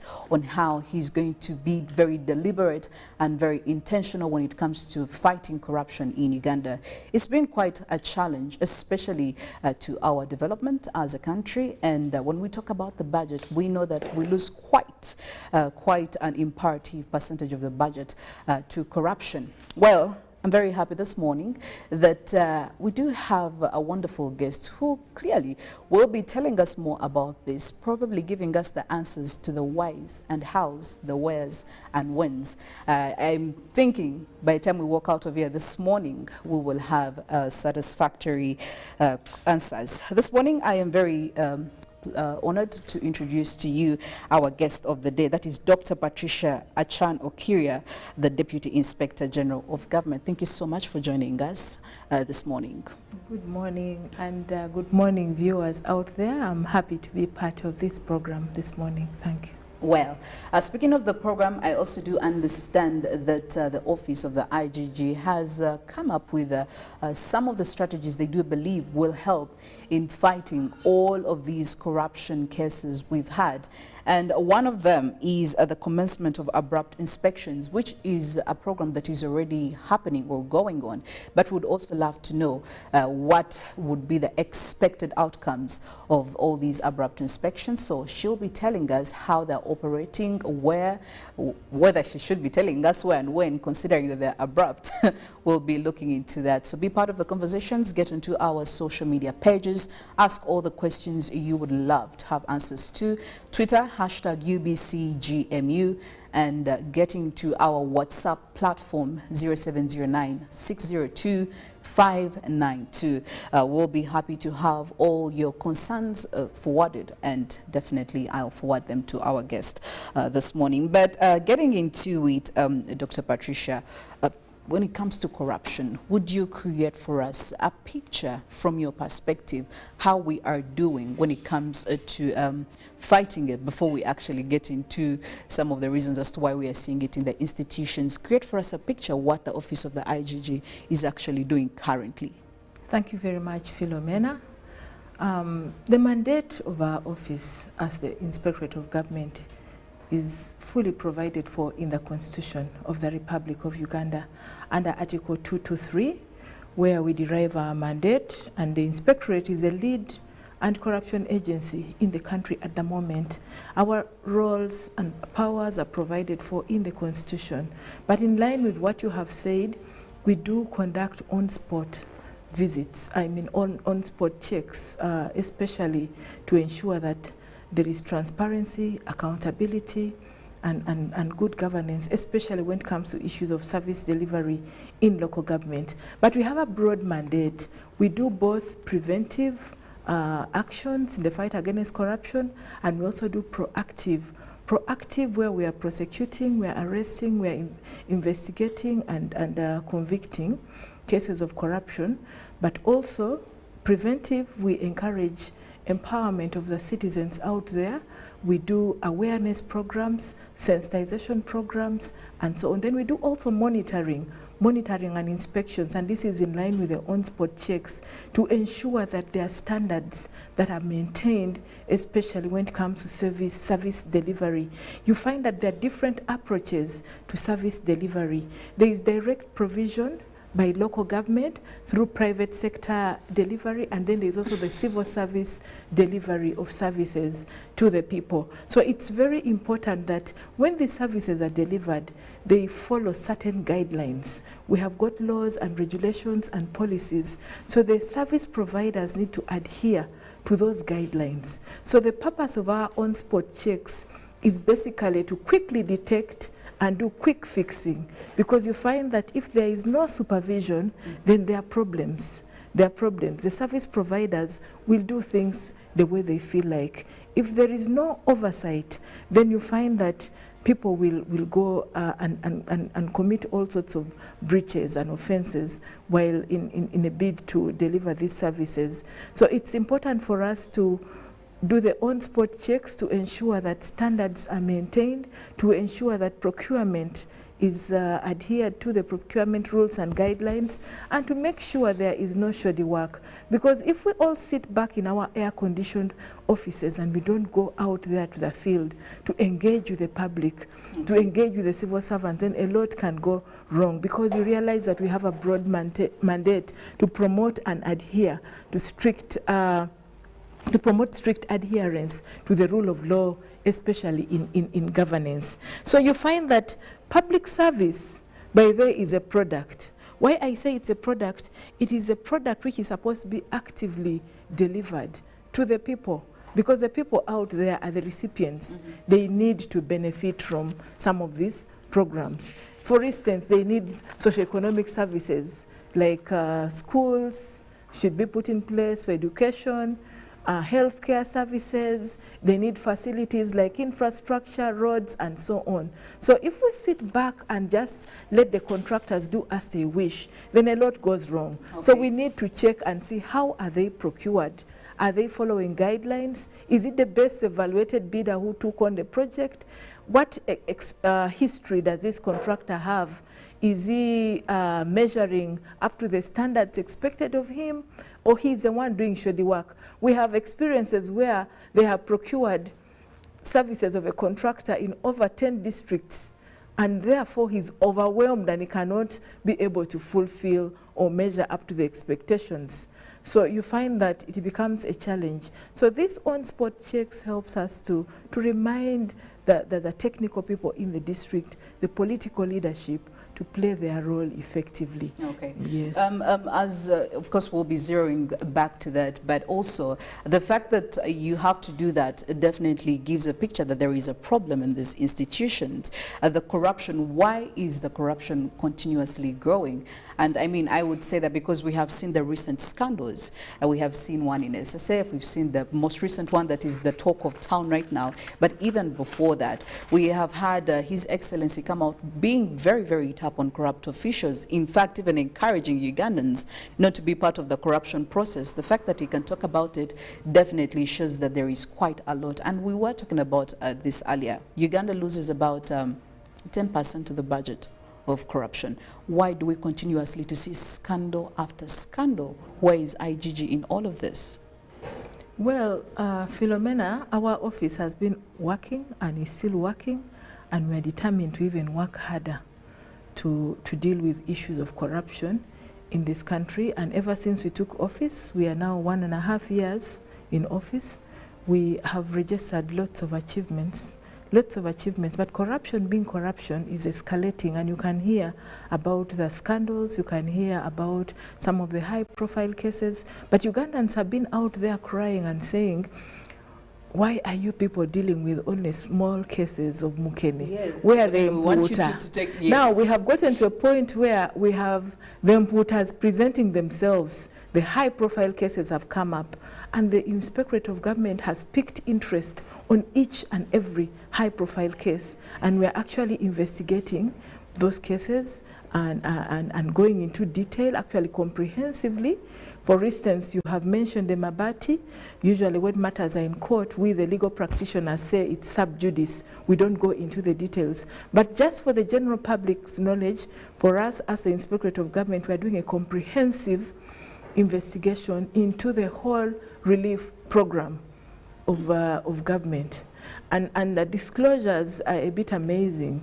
The Mabati is just a small, the Mabati is just a small component of it, but there is a lot that needs to be tackled in this country in respect to fighting corruption. It has got to do with mindset change among the people, because these days people take offices, take positions of responsibility, where they're supposed to be serving in the interests of the people, because they hold those positions in trust of the people, like it's provided for in the Constitution. But when they get there, there is continuity, because this is a topic we've been talking about. People get into offices and they get into the behavioral patterns of the offices. Corruption, there is continuity. Someone will tell you, I am going to get into this office, this is the culture here, this is what people do, so I'm also going to carry on that culture. Don't you believe that there is need to break that continuity? Because there must definitely has to be a starting point. Philomena, I agree with you, there is need to break that culture, and that is why we are preaching mindset change, because Ugandans have got this mindset that if I get a position of responsibility, then I should use that position to get as much for myself, rather than thinking about God and my country, for the country, rather than being this patriotic person who thinks for the good of the country, they're thinking for the good of themselves. So we need to break that culture, one, by instituting moral values in the children, in the young people. The grown-ups could be already messed up, But nevertheless, are we going to be comfortable with that? Are we going to be comfortable with corruption, especially among the topmost leaders? When you look at these institutions, Doctor, it becomes a little bit hard. And even then, we would expect entities like the IG to come in because they're the ones who have the mandate to handle people in these positions where we have had the topmost corruption scandals. So how do we deal with that? The IG is top on it. Like I explained in the beginning, the IG is the lead anti-corruption agency in this country, and we are in the picture.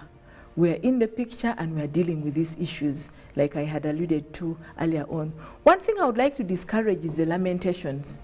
We cannot sit back and lament. Let's think about the solutions and what are the solutions we have for Ugandans in respect to fighting corruption. For us, we are saying all citizens must rally behind the Inspectorate of Government to fight corruption, because at the end of the day, it is the ordinary person, Omuntu wa bulijjo, who is the actual victim of corruption. Don't you think Ugandans would rally behind the IG if they saw substantial proof that there is something being done to these corrupt officials? There is something actually being done. What is that something? Something is being done, like the high-profile cases we are doing at the moment. You can see that there is prosecution of high-profile cases going on. We have been handling NSSF. The report is out. We have done National Council of Sports. The report is out with recommendations, and we are swinging into action. The IG is actually working. The only thing is that our work is not for cameras, but we are doing a lot. Right now I'm here, but I'm supposed to be on my way to Lamuo. On my way to Lamuo. On my way to Lamuo to engage with the community over service issues to do with service delivery. So we are not sleeping, we are working like tireless, I don't know the best word I can use for explaining this. But as you realize, we are having lots of accountability issues in the systems, in the processes. The process is weak, and then that means value for money is not taken seriously. That's why for us, we have got the transparency, accountability, and anti-corruption program in the IG, where we go monitoring projects on the grassroots to ensure that it is in line with the standards, it's in line with the requirements, to ensure that the civil servants out there, the technical people, do their role, especially in monitoring the implementation processes of these programs. Because government has got lots of programs going on. For instance, we have got the parish development model, we have got different projects going on. And also recently we saw scandals in the parish development model. We actually we saw corruption allegations in the parish development model. We're investigating, we have arrested, and we have recovered funds from parish development model. Some people thought it was a bonanza. You read about what was happening in Kitgum. They thought it was a bonanza for money, and they took lots of money. When we swung into action, we have been able to recover quite some amounts of money. Yes. Okay. So when we talk about effective service delivery, it is about providing services that meet the criteria, services that the people expect to be receiving, and the people must be consulted before you take services to them.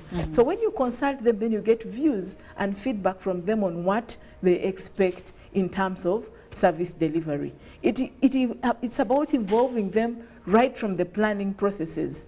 Then these programs are streamlined and strategized specifically to suit the people, because the people will have participated. And that is about good governance, involving the people when we are tailoring programs that affect them. But if we just take things to them and throw it at them, then we lose the point. I would love to know about, do you have a whistleblowing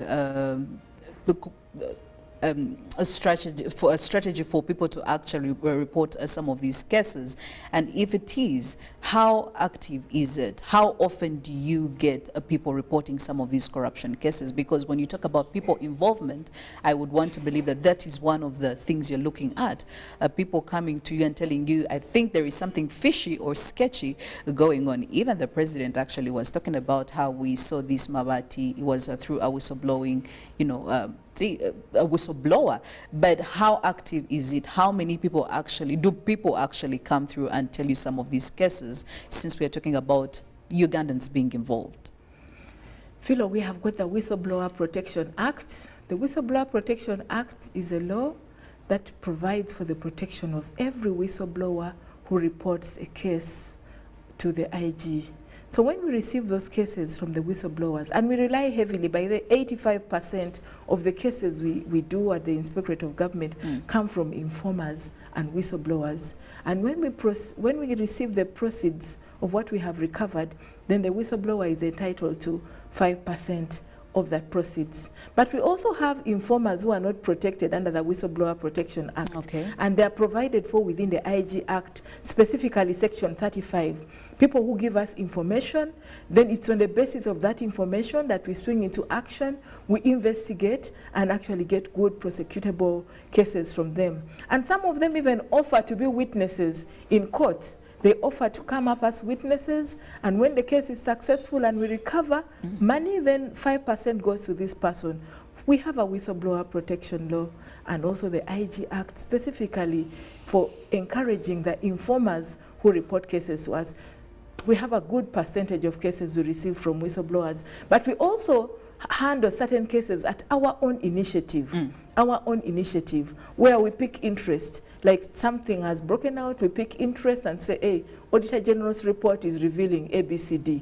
So what is it that the inspectorate can do about this? Because their pointers on corruption. So we basically take those on and also investigate and prosecute. Yes. Well, I do have Dr. Patricia Achano-Kiria, Deputy Inspector General of Government, here join us this morning to talk about corruption, but also tell us some of the ongoing projects, among them being abrupt inspection of government projects, and tell us how that is performance. Give us an overview of the performance of that, but of course a few other questions related to corruption here in the country, and you let us know, give us your questions.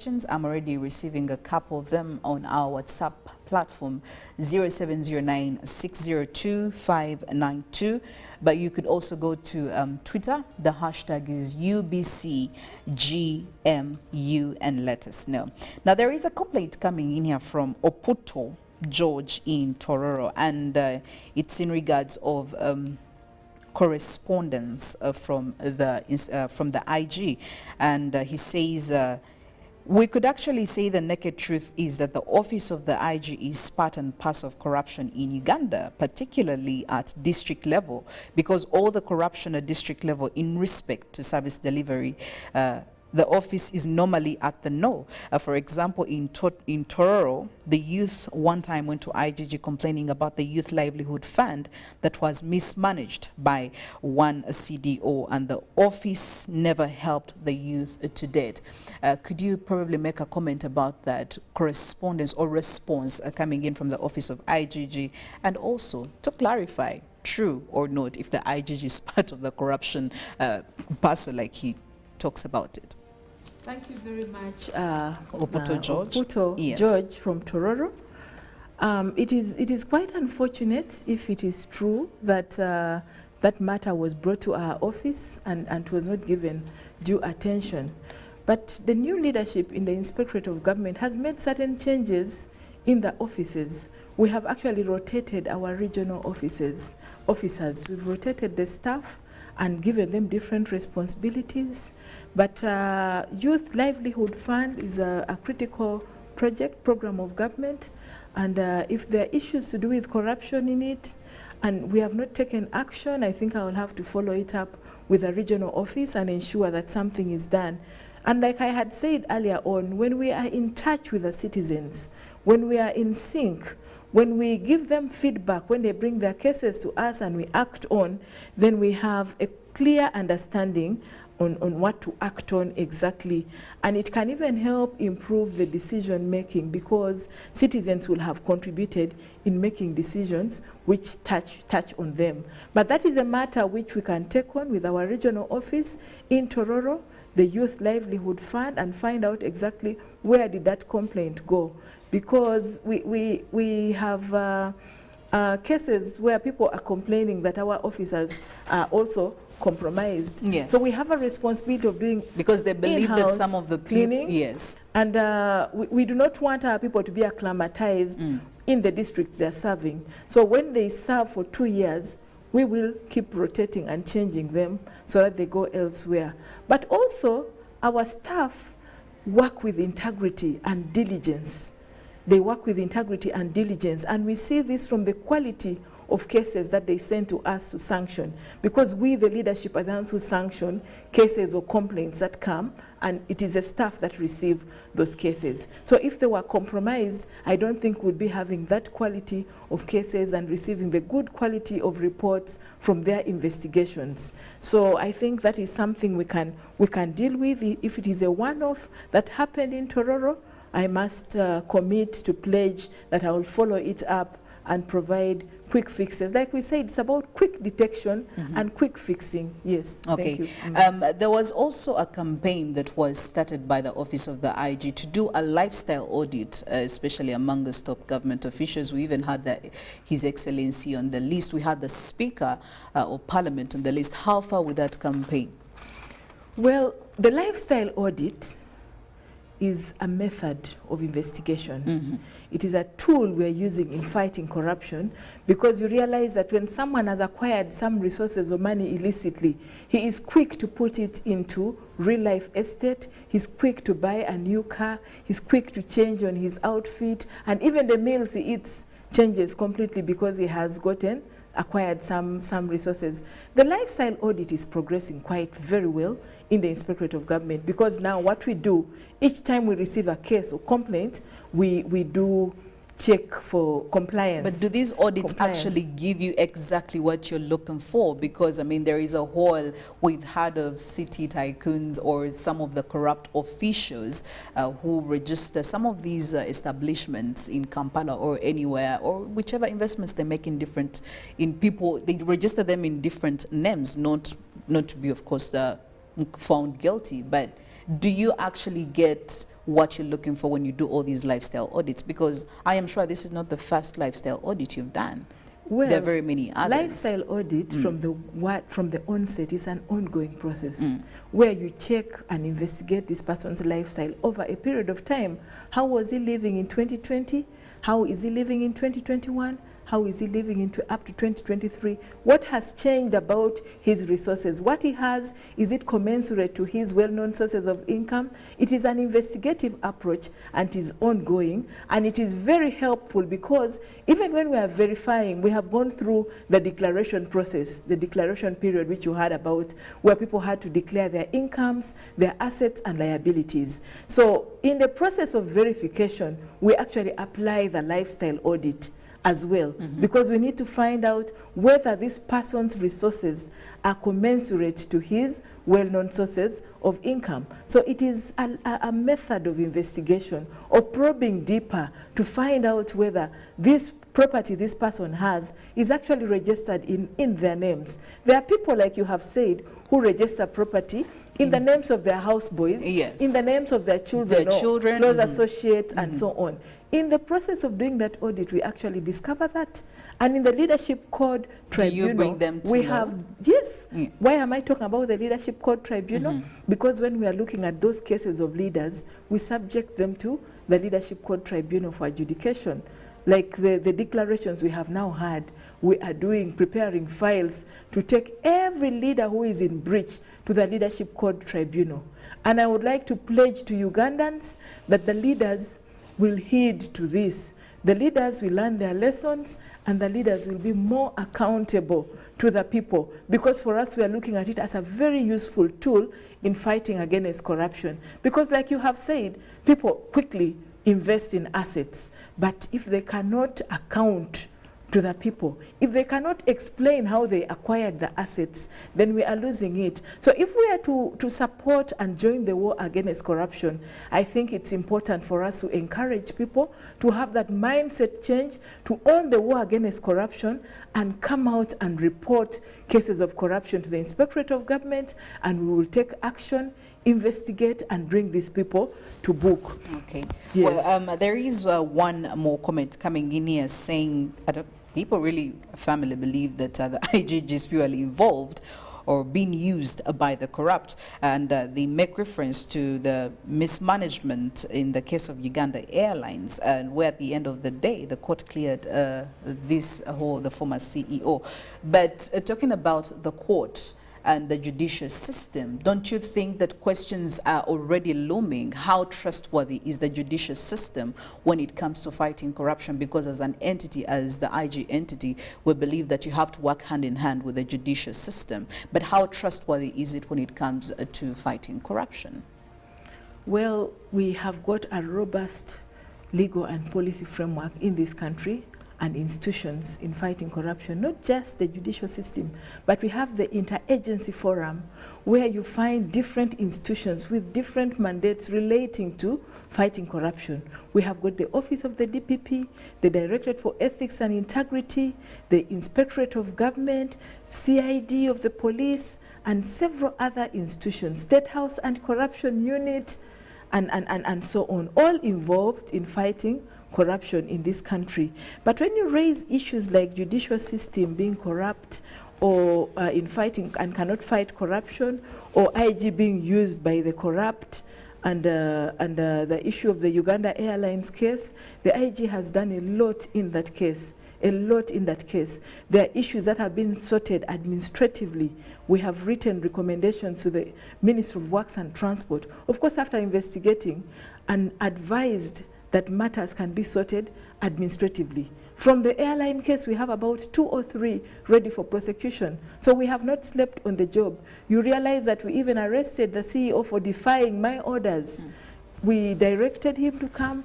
He did not come. We arrested him because remember, when an institution is having administrative challenges, it is the head of the institution who is the CEO who is responsible for all those breaches. So we have taken action and we are taking action. When you say the judicial system is corrupt, I encourage Ugandans out there to report, because the judiciary actually has got the Judicial Service Commission, which has a responsibility for bringing disciplinary action, taking disciplinary action against errant judicial officers. And the Judicial Service Commission has actually sacked a number of judicial officers. Others are on interdiction and others have been dismissed. So they are really, really working because they have got that system. And institutions have got sanctions and disciplinary committees which help in dealing with those issues. So when corruption is institutionalized, it becomes a big challenge to deal with it. But what we need to do as institutions fighting corruption is to strengthen consciousness among the people, especially in line with service delivery, in terms of the quality, the quantity, the time, and the cost. You realize that the people out there would be satisfied if they are getting value, if the services they are getting from government is satisfactory, because they would not bring such cases. The ordinary person out there needs to be sure that when his child is sick or when he's sick, he can access healthcare facilities. Okay. The ordinary person needs to know that his children can access education. The ordinary person needs to access services, need to move in good roads without potholes. So for us as the institution responsible for fighting corruption in this country, we follow up on issues to do with procurement, on service delivery, and we do this through the on-spot checks we were talking about. Is there quality? What about quantity? What about the cost and standards? Are they adhering to the procurement rules and standards, especially in procuring for the services of contractors? What about the quality of the contractors they're getting? Are the people consulted, especially before these services are brought to them? Are the people happy or satisfied? That is why down at the grassroots, we have the community monitoring groups to go and check the different government projects on the ground and report to us, so that there is no compromised quality of services they are receiving on the ground. Well, there is a comment coming in from a viewer saying most of the government programs and projects are failing because of corruption, and it's not even just the recent ones of parish development model. We know some where we've had officials misuse and mismanage funds allocated for them. So there is still need for the institution to make us trust them. And continues to say, sometime it will be hard to fight it completely because it's the top officials who are the ones practicing it and on a very large scale. And our prayer is the office of the IG should put more effort to end corruption in the country for better development, which now takes me back to the ongoing impromptu inspections of government projects. I need to understand, how are these going to help fight corruption right from the zero levels to the higher topmost levels? Like we're talking about topmost government officials. How is this going to help? Take us through the whole process, what you envisioned as the office of the IG. Thank you very much. What we envisage as the office of the IG is when we do the impromptu checks, we are doing the quick detection and quick fixing. When we go down to the local government, to the districts, first of all, we engage with the technocrats in the district. We talk to them, we tell them about the projects, and then we leave them and go out to do the monitorings and checks.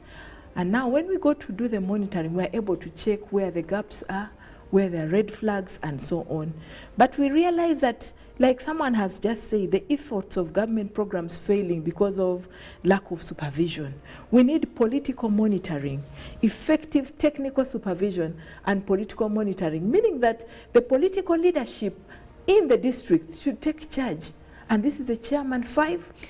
And but these are the same political leaders who are found in the scandals, Doctor. How are we going to trust them? Maybe they're already in the scandals. How do we entrust them to handle these cases? When they're in the scandal, we encourage the Wananchi to report. And Wananchi have, by they've been cooperating, the citizens have been reporting. They have raised these red flags for our action. And that is the reason why sometimes we have to go down, find out exactly what is there, and do arrests. There are times we go, monitor, inspect, arrest, bring people to book, and leave some people in police stations. So we have political monitoring, which should be strengthened. We need effective technical supervision because there is non-observance to laws and regulations. The work plans sometimes do not match with the outputs. And we receive lots of complaints from the district in respect to these services. And that is the reason why we now do impromptu visits. We have even added up barazas where we engage with the people and the local government leadership, where we get feedback from the people. The people speak and open up and tell you, this is the challenge we're having in our district because Cow is not doing his job well, because such and such a person is, and we tell them, please explain, why aren't you doing your job very well? Where we see there are breaches and gaps, we have sometimes arrested or recommended interdictions of people because they are not fit to hold those positions if they cannot deliver services properly to the people. So it is very, very important for us to keep close to the people. And like I said, this war against corruption is the people's war, and the people need to own it. Okay. The people need to rally behind us. And we need professionalism and technical adequacy, especially by the contractors. Sometimes you go monitoring and you discover the implementing partners, who are the contractors, do not have the professional expertise to do the job. And then you find shoddy work. There are instances where you find that they have given kickback and the money remaining cannot complete the program. So we investigate and find out who was given what, who won the contract. How comes the contractor has abandoned the project? Because he does not have enough money to complete. So it is very important for us to work close with the Wananchi because they are the ones who report. They're the ones who whistleblow and give us signals. And that is how we go for the impromptu checks, just to confirm what is happening so that we take action, yes. You talk about that, and it also reminds me of how we've called it the public court when it comes to corruption. And just one final question from me. We were talking about the kind of proof that you're always looking for. for from the office of the IG? Because we have seen cases where we believe there is enough proof to actually have these people prosecuted. Proof that actually shows this person was involved in this scandal, this is what they did, this is the money that they mismanaged, this is the money they probably stole from an institution. We believe there is enough evidence, and then you come out and tell us there is not enough proof. What kind of proof are you looking for as an entity to have somebody to hold them accountable and guilty? Because we feel like it's just an unsatisfactory response from the IG. Well, when you talk about issues to do with evidence, the standard of proof in corruption cases is very, very high. So when we talk about evidence, we look at the quality of evidence. We don't look at evidence from the perception of the public. But some of this information comes to the public from these specific offices. We have seen people being arraigned before parliamentary committees. There is evidence that has been availed in some of those reports. So what more evidence are you looking for? Well, I wish everybody went to law school would be able to appreciate issues to do with the standard of proof when it comes to bringing a matter or case for prosecution. You see, evidence is taken quite seriously in courts of law. It's not hearsay, it's not rumors. We rely on real tangible evidence that can make a matter prosecutable before courts of law. And there are some pieces of evidence which are not admissible in courts of law, and there are those that are admissible. So we also have to probe deeper into issues to do with admissibility of evidence in courts of law. For example, you have talked about the committee in parliament probing, and what is taken there normally are reports. Yes. Reports like budget framework papers, reports like activity reports from the ministries, departments, and agencies, and we cannot rely on that. For evidence, if you're pinning someone on a case of corruption, just give me a chance, just give me a chance. If you're to pin someone on a case of corruption, it's about putting the accused at the scene of crime and proving that Philomena actually did embezzle this money. Philomena actually did take a bribe from Mr. X. So how do we prove that? We need to prove by high quality of evidence. Is there somewhere this person signed? Did he write a voucher, or did he write a loose minute, and so on? Did he commit himself? Is it him who signed? So such documentary evidence would be really, and then also we take testimonies, we take statements, and then where there are witnesses, can witnesses be adduced before courts of law? So it's not about basically the work plans, the budgets, the activity reports, but we probe deeper. Did this person actually go to the field? Is there feedback from the field? Was there a tracer study or benchmarking report to support this, and so on? So evidence is not about hearsay or rumors or what we see on the press out there. Evidence, we go deeper, and that is how some cases get dropped, some cases are lost, and that is why for us as the Inspectorate of Government, we are looking deeper into the aspect of recovery. Are we able to recover? If X has caused financial loss, the government of Uganda, can he make good and pay back? That is why we have the Asset Recovery Fund, and we want to recover as much, because when we recover, this money is plowed back into the consolidated fund of government and can be put to good use. Yes. Well, in the interest of time, of course, we do have to leave you, but we need, I don't know if it's reassurance we need, but we need the office of the IG to build trust once again from the people, because truthfully speaking, even from the comments, even from the thoughts shared, there is a large gap between the public and the entity of the IG. Number one, we believe that there is quite some slow progress when it comes to the fight of corruption. Number two, there is a belief that there is selective justice paid to a couple of victims. Some will be apprehended for it, others won't be. We also need to actually see the work really being done. And I understand when you talk about some work cannot come before the camera, but there has to be some substantial proof to show that there is work coming in from the IG. But well, I mean, it's wonderful to know that there is still some work being done.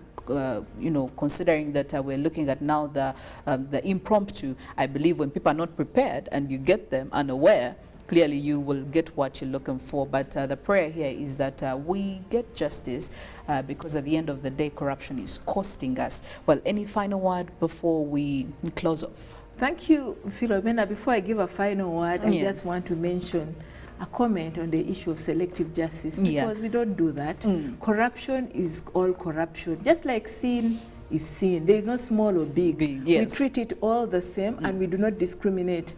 Any case we receive, we investigate and deal with it at that. And the rule of law does not discriminate. Whether you're a minister or an ordinary citizen, if you're in breach, you are in breach. Citizen satisfaction with service delivery is what I would like to talk about in my concluding remarks. If the citizen out there is satisfied with service delivery, then a lot will be done to change this country.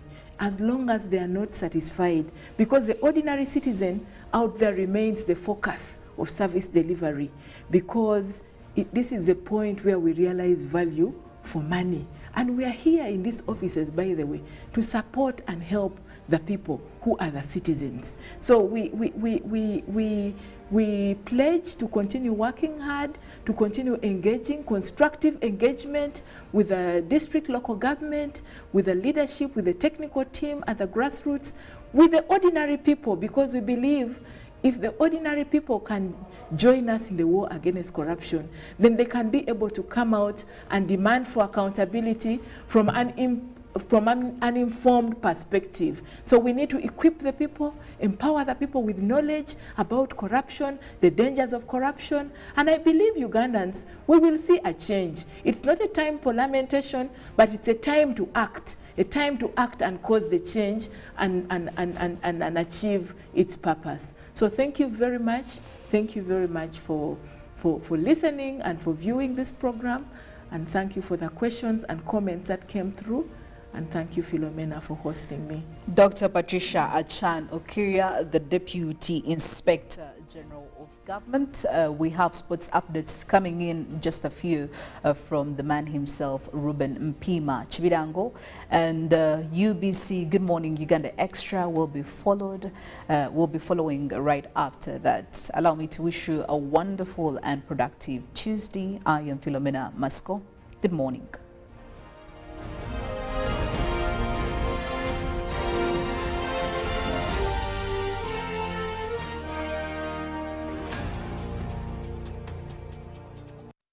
It's the encounters with our majestic gorillas. The thrill of taking on the falls of the Nile River. The joy of discovering